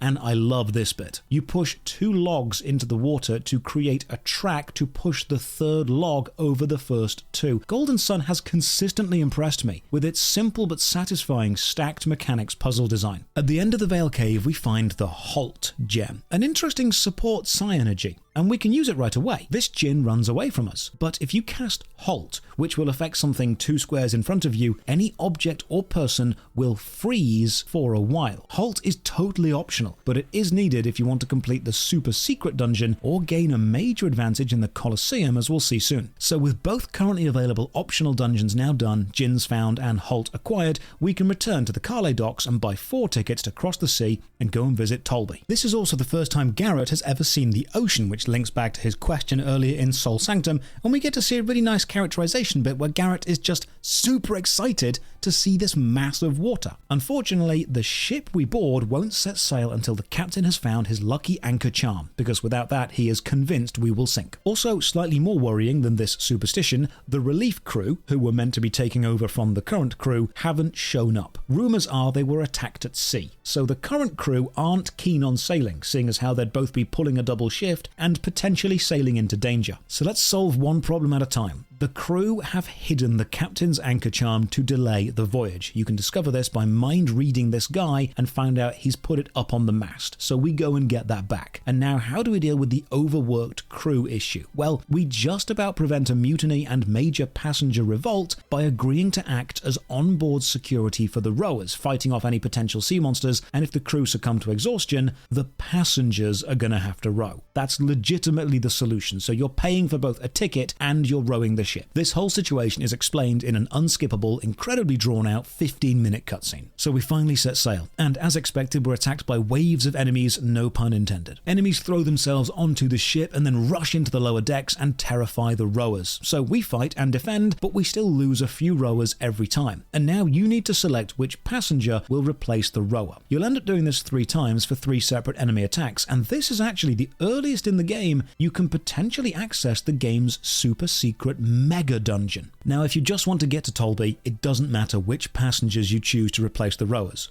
But if you choose a very specific order of passengers, the dude in the green cape, and then the bald guy on the left, and then the chef, you'll then be attacked by the ocean boss, a kraken. They jump onto the deck and begin causing havoc, and this is a hard boss fight. Even with the maxed out summons of Judgment, which is a devastating ground attack, and Meteor, which is the highest level fire summon, I still lose Ivan and Garet early in this fight, which puts me on the back foot. Because with them dead, the Djinns assigned to them cannot reset, they'll remain in cooldown, so I can't ever gain enough summon pips again to use the max summons again in this fight. I also discovered that if you get poisoned in battle, the poison lasts outside of battle, kind of like Pokemon, but thankfully Mia can cure it. With the Kraken defeated, you lose the fourth and final rower, and if you choose to replace them with the old man, you have now unlocked a secret. Any other combination of crew gets you to Tolby, but if you've chosen the exact combo I mentioned, you'll drift off course and wash up on the shores of Crossbone Isle. This is the game's super secret mega dungeon, and you need every psi energy to pass through the 10 levels of increasingly complex puzzles, and then a very high level party to stand a chance against the hidden super boss. We could probably do the first 3 or 4 floors now, but we don't have all the psi energy skills we need, so instead I'll use another super secret transport method to get back here again later, and I will show you the final boss. So we reboard the ship, and the captain and crew will have fixed the navigation, and you'll set off for Tolby with no more attacks, but be aware when you arrive at Tolby, the ship will not be making a return journey, so anything you missed up to now will remain missed until we're almost at the end of the game. Couple of box moving puzzles to get some items, and then onto the Tolby Festival. This is a party city with constant shows at the Colosseum and a lot of Midway style mini games. There's also a use for all those lucky medals you've been finding. This is a coin toss game. Throw a coin or a lucky medal into the drained fountain and watch it spiral down toward the center. It'll bounce off the crabs as it goes, and if it lands in the middle, you get a prize. Coins give okay prizes, but lucky medals give some of the best equipment in the game if you can get them in the middle. We buy some new stuff from the shop, and you may notice that every single time you buy anything from any shop in the game, you get given a gaming ticket. Now these stack, and you just have them. Well, Tolby is where you can spend them. Go to this one-armed bandit style slot machine and put more tickets in for greater rewards. Rewards include items, weapons, and armor. To the north of Tolby is Babby Manor, home of Lord Babby, the guy who runs the city. And if you approach, these 2 guards will ask you if you've seen this man. We have not. We don't know who he is, although he's going to be relevant soon. Babby Manor is usually a private manor, but during the Colosseum tournament, it's open to the public. This means we can wander in, and we overhear a conversation between Iodem, Lord Babby's second in command, and the palace guards. It seems the missing guy the guards are looking for is Lord Babby. He's not around, and he's kind of needed to open the tournament opening ceremony. Iodem is slightly more concerned. He knows Babby has actually been missing for a few days, and the last he saw of him, Babby was heading east in the direction of Alt Miller Cave. The guards say they've searched the cave already and found nothing. Iodem seems genuinely concerned for Babby's well-being and isn't using this as an excuse to seize power and control Tolby, so Iodem's probably trustable. With this, we head off to Alt Miller Cave to see if we can find anything. Regular enemies are now becoming quite the challenge, and each fight is a solid drain of magical energy, and you really need your most powerful psi energy spells to even survive. Reach Alt Miller Cave and head inside. The place is dark, and as you go deeper, the light fades even more until it's just a small ring around your party. A few sparse torches throw circles of light around them, so navigation here is a bit of a challenge, but whenever you get into a battle, you'll notice there's a brief moment where the whole cave is shown, and you can just cheese navigation by getting into and then running away from fights. Through the cave, we eventually find an outline of an invisible person. We talk to them and they are in pain. It seems they need a magical potion hidden deeper within the cave or they'll die, but they warn us about a puzzle. 5 coloured rocks. We must turn the left and rightmost rock outwards, and then the order of them is blue, green, white, yellow, red. Cool, I'll make sure to remember this. Through Alt Miller Cave, more Djinns and more puzzles, this one needing you to roll a log over a puddle, then freeze the puddle into a pillar so it blocks the log from rolling back. Lovely use of stacking interaction once again. You know, fights may be plentiful, but I never tire of the absolute satisfaction that is Isaac's Ragnarok attack, just flinging a massive ethereal sword straight into the enemy's face and watching the beautiful shower of particles. It is viscerally satisfying.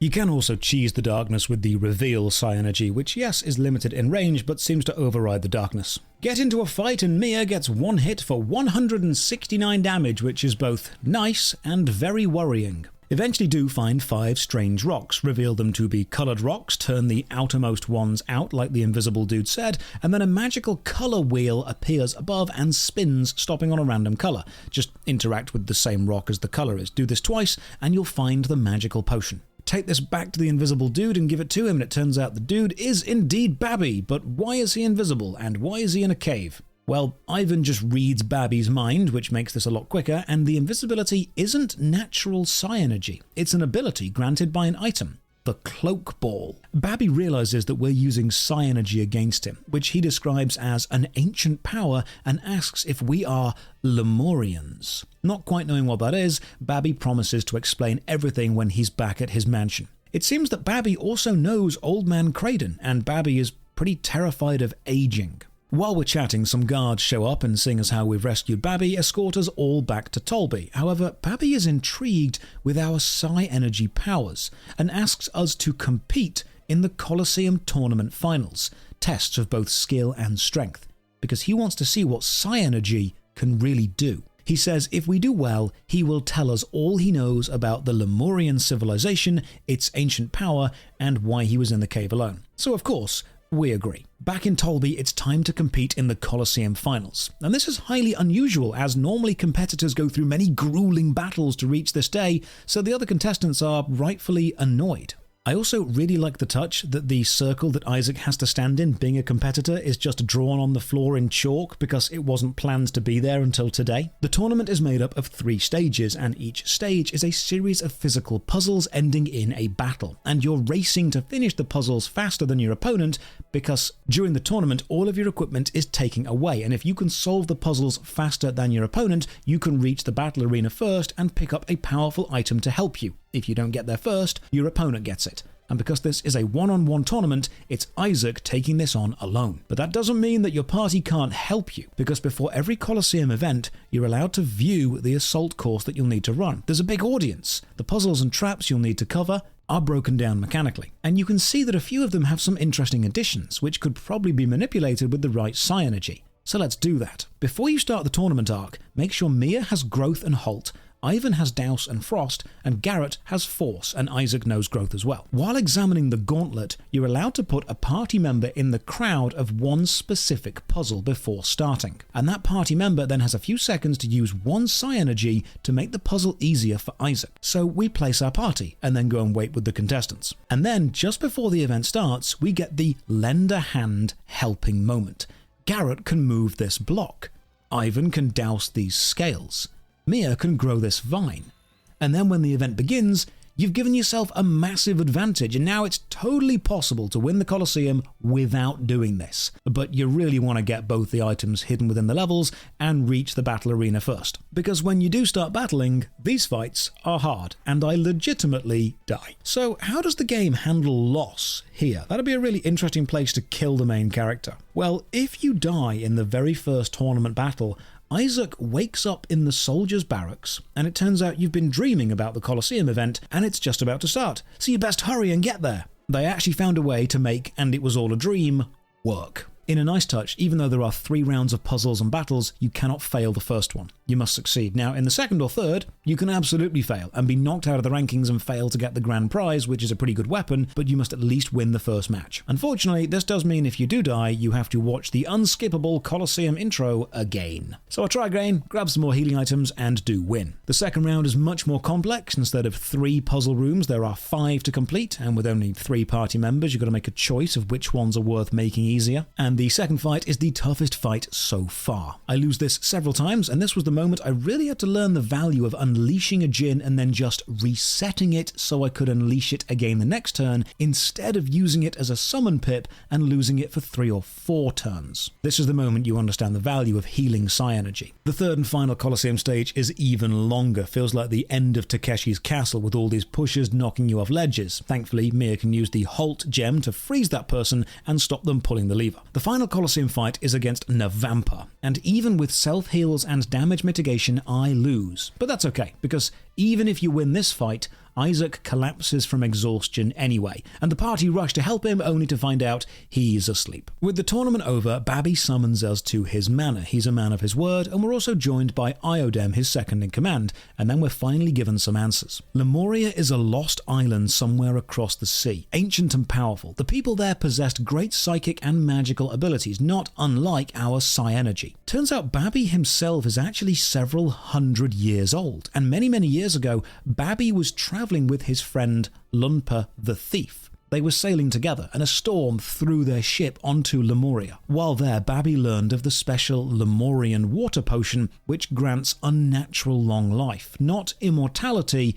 just incredible age. After leaving the island on a magical Lemurian ship together, Lunpa the Thief would go north to establish the village of Lunpa, the bandit town remaining to this day, and Babby founded Tolby. Babby took some of the Lemurian water potion with him, and to keep it a secret, he hid it in Alt Miller Cave. He would sneak into the cave and drink slowly to keep his youth, but now he's running out, and unless he can get more, he will die. He's been pacing out his sips of potion so it lasts longer, and he left it a bit too long this time, which is why he collapsed in the cave. Unfortunately, getting more Lemurian water means finding Lemuria again, and every expedition he has sent into the ocean to find it, even with his great wealth, has become hopelessly lost. To this end, Babby has actually been building an enormous lighthouse on the northern coast, big enough to be seen by any ship anywhere on the ocean, big enough to be used as a navigation beacon and finally rediscover Lemuria.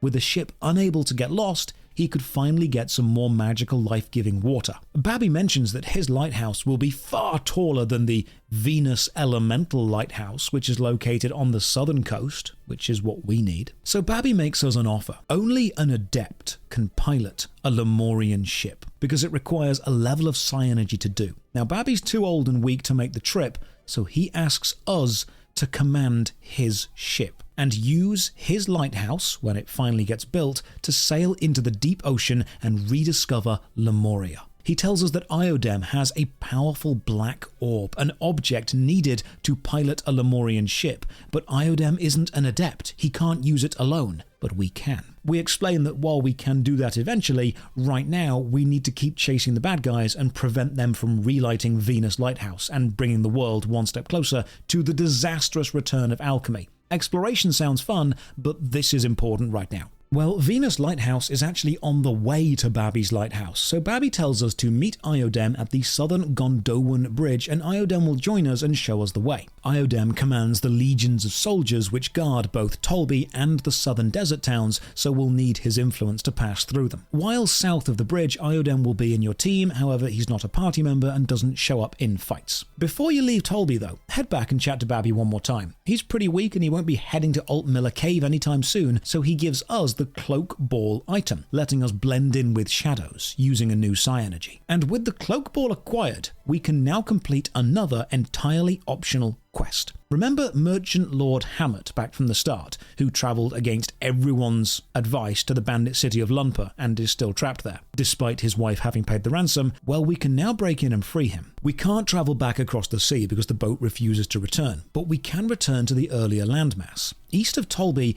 is Gondolin Cave, a rather long and winding tunnel which passes under the ocean and brings you out just south of Kale. And now we are back, we can run all the way back to Lunpa. Now the guards still won't let you in through the main gate, but you can sneak through a nearby cave, use frost to open a gate, and then make it inside. Lunpa is a hive of scum and villainy. You can't even get a bed at the local inn because they hate outsiders that much. But check this little secret out. If you cast Reveal and discover this rock is actually a puddle, you can then freeze it, and while remaining within the revealed area, climb a ladder and use the frozen pillar you've made to jump across this gap, which lets you access a treasure room. I lost track of how many times I've ticked stacks mechanics so far. So how do we rescue Lord Hammett? Well, if you try to walk into the fortress, 2 guards will just spot you and throw you out, but stick to the shadows, use the cloak ball, and you can sneak inside. Welcome to Metal Gear Sun. Now, cloak only works while you're in shadow, and torches and guards, as you can see, throw areas of light around them. So you'll need to sneak through, sticking to the walls or dashing past moving guards. The facing of the guard means nothing. It's area-based detection, so just don't get too close to anything.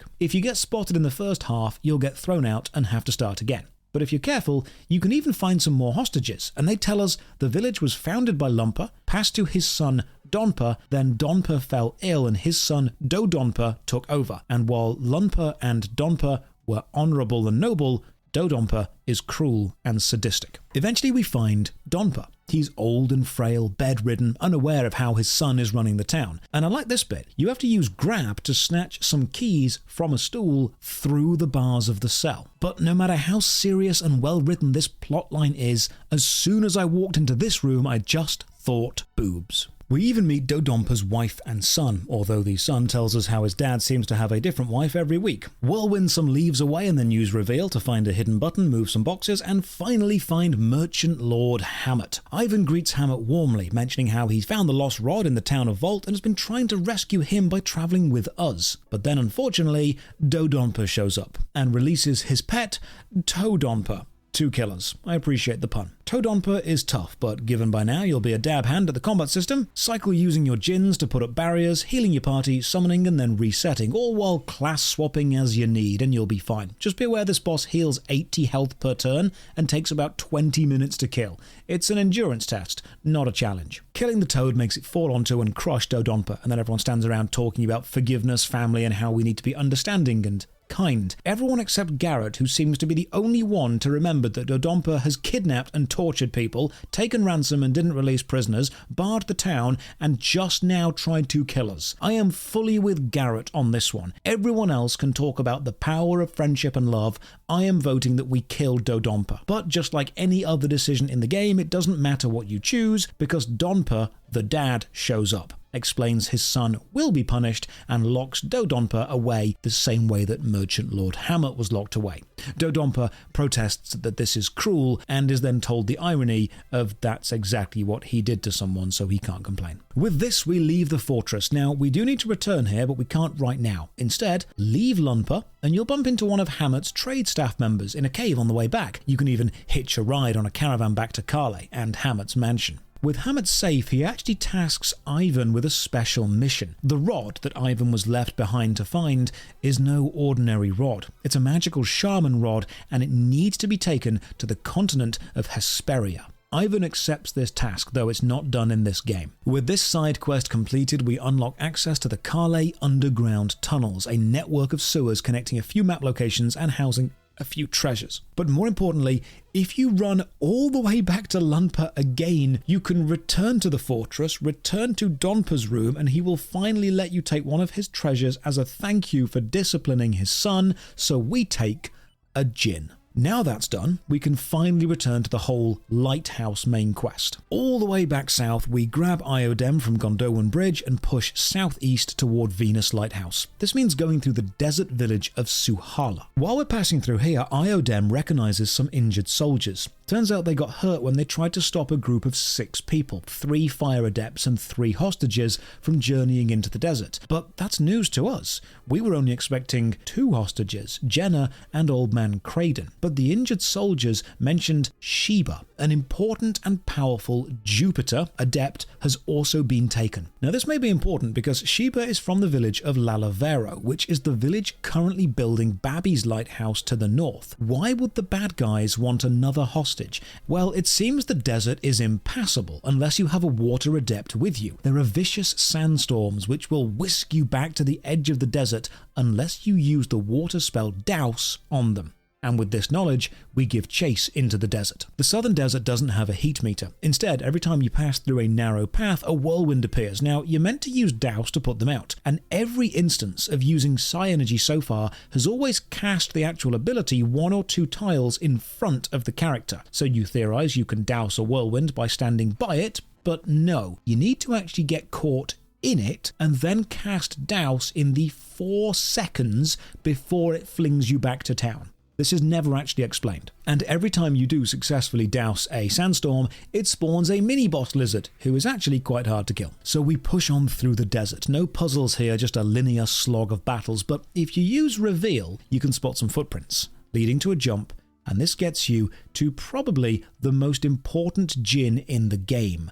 the hidden Djinn, Flash. Flash's ability massively reduces all incoming damage for the next turn and will be essential for the hidden mega boss. Around here, you'll also see a strange-looking red sandstorm, much bigger than all the others. Remember this, it will be very important later. This desert is smaller than the first, but leaving means running away from this sandstorm which chases you and will always catch you and is the hardest boss you have fought so far. I die here several times. Golden Sun is exceptionally well paced with the increase in both puzzle complexity and combat difficulty, but deaths do feel fair. This was my fault. I didn't play optimally. I didn't heal. I took too many high damage, high risks, neglecting my own health. I never felt cheated out of a victory. Finally make it through the desert and arrive at the Suhala Gate. More defeated guards. We're just following a trail of bodies now. They all tell tales of a group of fire adepts rushing through them with 3 hostages. So we're on the right track. And we're actually quite close behind, it seems. We grab a few more Djinns on the way as we navigate the desert pass, explore this cave, and find this tiny peninsula of Ida Jima, a little landmass of little importance. But you'll notice there's a destroyed ship in the water here, and Iodam identifies this as a Lemurian ship, but it's not Babby's. We know that much. And when Iodam tries to use the magical black orb to command it, it doesn't respond. Whose ship is this? Why is it here? And will it be relevant later? We head onward and eventually arrive at the base of the Venus Lighthouse. Defeated guards strewn about everywhere and the doors to the lighthouse are open. The bad guys are clearly close, so we run inside. Use reveal to find a few secret doors and hidden staircases, and while inside, we find the Carry Stone, an object which grants us the final support psi energy. We can now pick up heavy objects and move them around in the air. Venus Lighthouse is a very short dungeon, leading to this room, a floor covered in circles. We activate a few mechanisms, and it turns out those circles are lights, and there's a plaque telling us the real climb begins far away. We may be in Venus Lighthouse, but we're not where we need to be if we want to reach the top. With the floor lights activated, we've solved every puzzle we have access to for now, so we leave the lighthouse and head east and then north to the final village of Lalavero, the support community for the construction of Babby's lighthouse. You've now got access to the best shops and the best purchasable weapons, and the locals will cry about how Sheba has been kidnapped and Babby's lighthouse is far too ambitious, and why is he building a lighthouse on the ruins of another destroyed structure? It seems Babby is using an ancient set of underground tunnels as the foundation for his lighthouse. Tunnels that were linked to the southern Venus lighthouse. Maybe this is the alternate route the plaque mentioned. So we're all set for the final push. But if you really want to challenge yourself, before you take on Babby's lighthouse and the tunnels below, leave Lalavero, return south, through the Suhala Pass, return to the desert. Venus Lighthouse gave us the Carry Stone, and that was the final piece needed to find the hidden boss. Remember how all the sandstorms will whisk you back to the Suhala village? Well, it's time to find that big red sandstorm again and jump into that. Because if you let the red sandstorm whisk you away, it will throw you back to Crossbone Isle, the mega dungeon island. This is the second way of getting here. And if you actually want to complete the dungeon, it's the way you'll need to take. Crossbone Isle is a small, unassuming outside section leading to a cave, and inside the cave, stairs leading down and to the left, which will eventually come to a door, and trying to get through this door triggers a boss fight. Nothing too tough, but beating the boss gets you into a room. It's a very basic puzzle using the mechanics that you already know. Use catch to get some keys from a plinth, see a circle motif, use reveal, find the hidden key. And completing every puzzle gets you back to the staircase that you came from, and you can push a rock into a pit to give yourself a shortcut back. Crossbone Isle is essentially 10 floors of this. Increasingly difficult boss fights leading to increasingly difficult puzzle rooms, using every mechanic you've discovered so far, stacked in various ways. And you will need every support psi energy to beat this. Now, Crossbone Isle does hide some of the best equipment and the toughest mimics. This is an absolute endurance test, because if you need to heal or buy supplies or res a party member, or if you do completely die, the nearest respawn point is all the way back in Suhala, meaning leaving Crossbone Isle via the big red whirlwind, returning through the desert, healing up, and then finding the whirlwind again and descending into the dungeon again. It takes 4.5 minutes to get from the Suhala Sanctum back to Crossbone Isle. So if you're going backward and forward, this is a real time sink. Every floor has a treasure chest reminding you what floor you're on by rewarding you a number of coins related to the floor. First 111, then 222, 333, up to 999 for the penultimate floor. One interesting aspect of Crossbone Isle, though, is beyond the door bosses, there are no enemies here, no random encounters, so you can't grind here. This is an endurance challenge, pure and simple. Push blocks, carry blocks, float logs, use stun to prevent some statues moving, use sneak to get past some guard automatons. This is a fiendish trap sent to test you. And when you finally, after about an hour, reach the bottom, you'll find an old pirate ship with a treasure chest, which is, of course, a mimic, but kill that, search the ship, and you'll meet the game's secret ultimate boss, Deadbeard the Pirate. Deadbeard has more health than any other enemy, even the game's actual final boss. He has higher defense, higher elemental resistance, he ignores most of your armor, and he gets 2 attacks per round instead of 1. He also can't be affected by any statuses, so can't be poisoned, put to sleep, or slowed down. He can't be stunned or have his energy drained. But the most annoying thing is Deadbeard knows the ability Break, which removes any buffs you've put on your party through psi energy. So all of your defensive spells, elemental resistance spells, or damage increasing spells, or even agility spells will only ever last 1 turn before he just rips them away from you.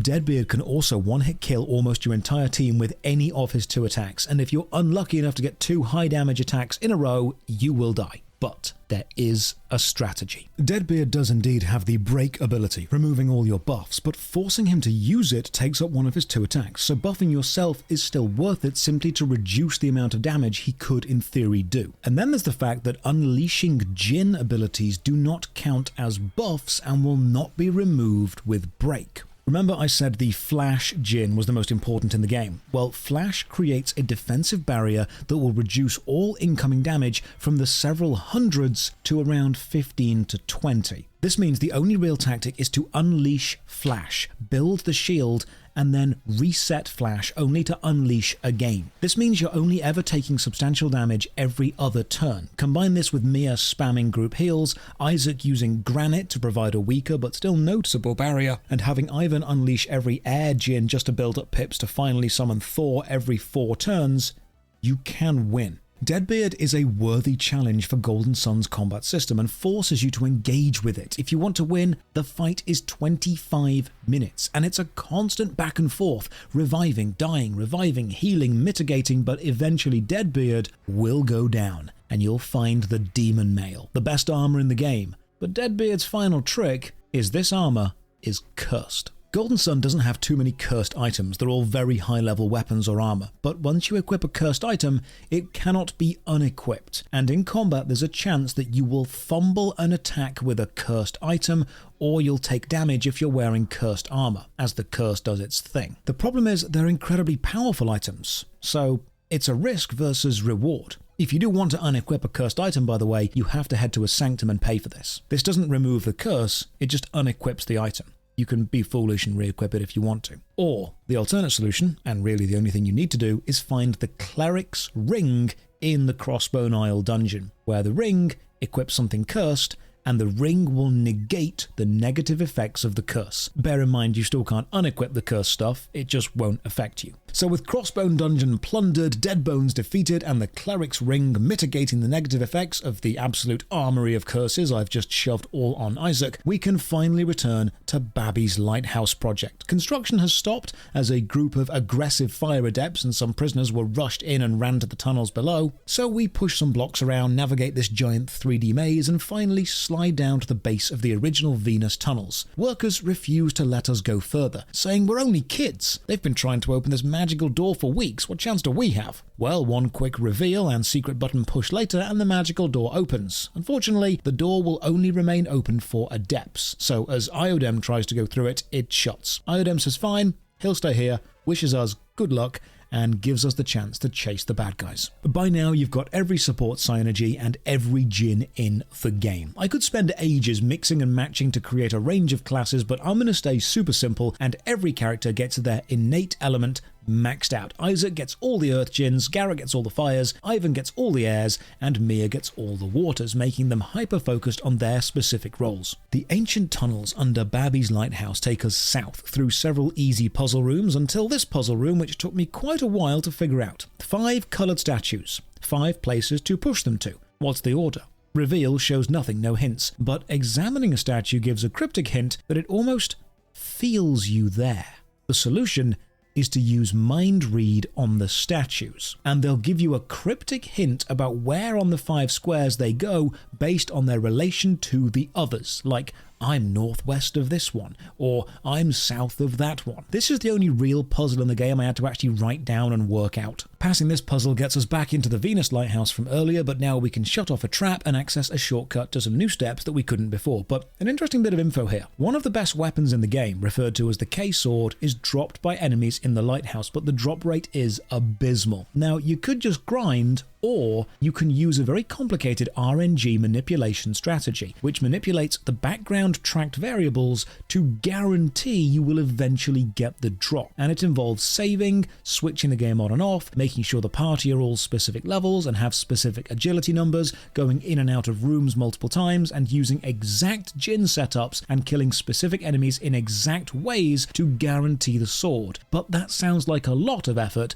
so I'll just live without it. Run across some sand waterfalls and the latest puzzle design, a line puzzle. Push blocks into holes to complete a line, and then a bead of light moves along the line and unlocks a door. Introduced in a very simple way and then expanded on later. Lovely. Venus Lighthouse is on par lengthwise with Crossbone Isle, but the puzzles here are slightly easier. Another new puzzle, sliding floors or sand currents throwing you around, kind of like the movement tile blocks in the Team Rocket thing in Pokemon. But you can run against the sand things. And you can even find in this chest here the Gaia Blade, one of the best easy to find weapons, with a badass special attack we'll see later. This is the most complex line puzzle yet, with many ways to mess things up, thankfully leaving and returning resets puzzles, and then finally we find a psi crystal to refill all of our stats and jump down this hole, which drops us onto a platform, which raises us up to the top of Venus Tower.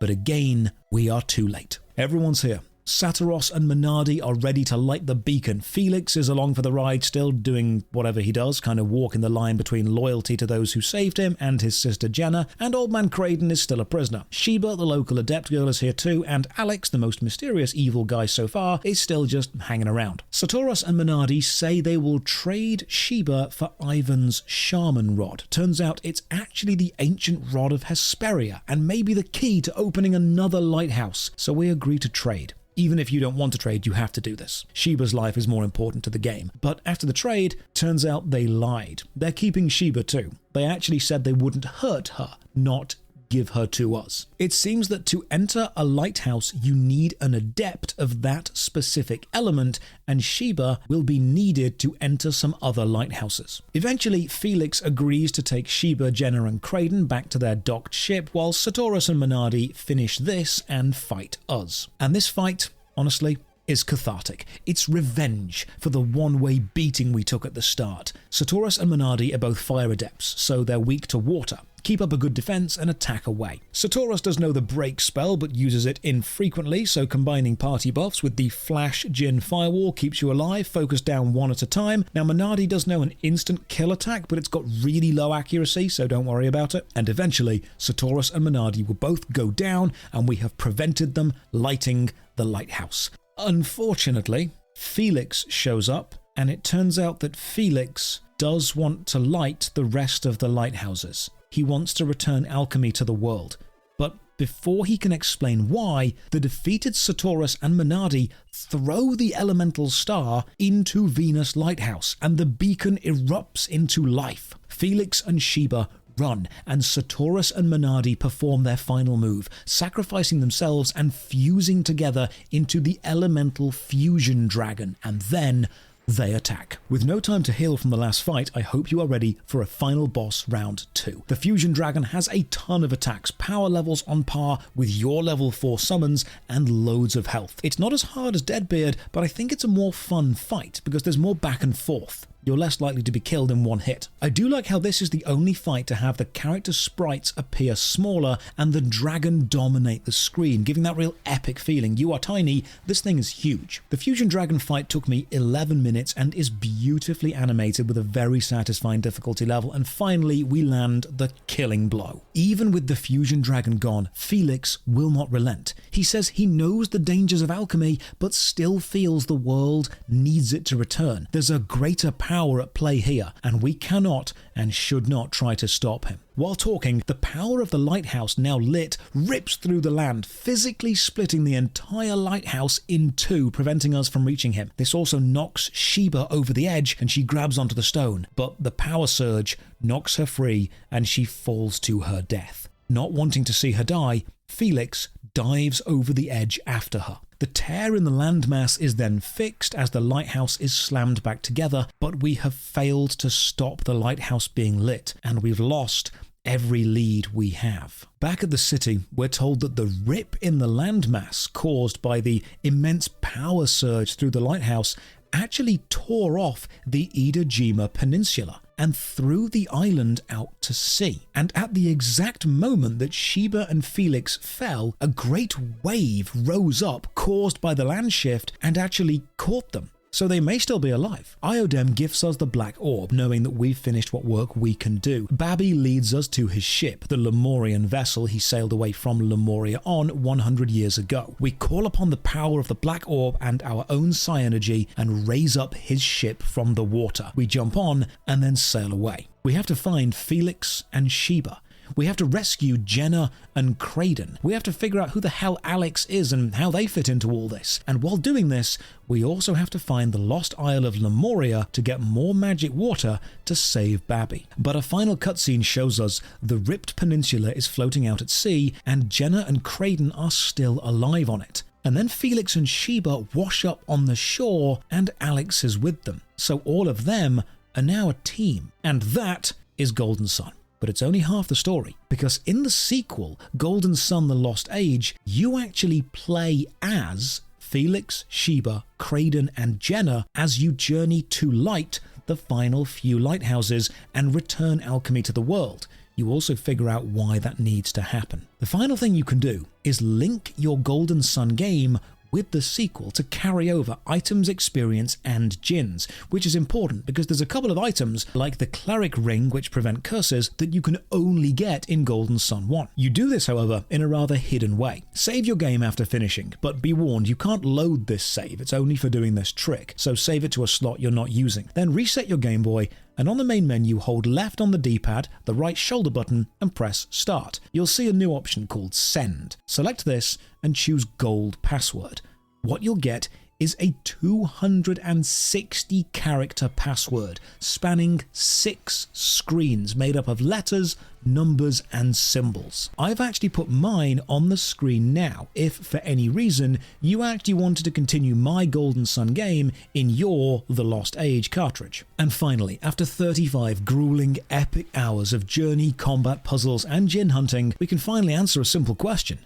Golden Sun, was it actually any good? The overall plot is great. A world on the brink, magic, personal stories, local problems, all great things. The method of telling it through local tales keeps the world grounded and makes you feel connected to the individual events, but it also makes it feel episodic, moving from one problem to the next. The dialogue needs a real trim down and the conversations need to be seriously shortened. If you've got emotes and actions to tell the story, you don't need a load of words. The landmass is generic and nothing really sticks out, but the use of lighthouses is great, really establishes those structures as magical and vital. The general control and art style is lovely, and the combat use of Djinns, bringing all those Djinns into the class system, having them dictate psi energy, then having that matter in overworld puzzles and combat is terrific. It is an extremely satisfying system which needs to be explained way better.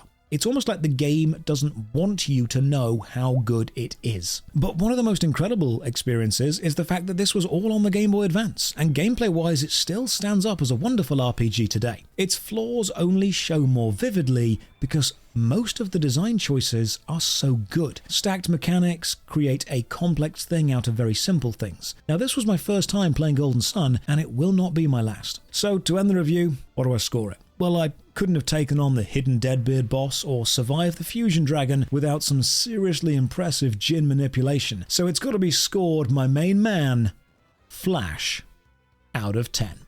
Thank you very much for watching. Another massive thank you to all the supporters on Patreon, Twitch, and YouTube. You guys sponsor my videos. I can't make this content without your support. If you want to support, you can from only £1 a month. Check the video description for links to the Patreon, Twitch, Twitter, and Discord. And as always, remember,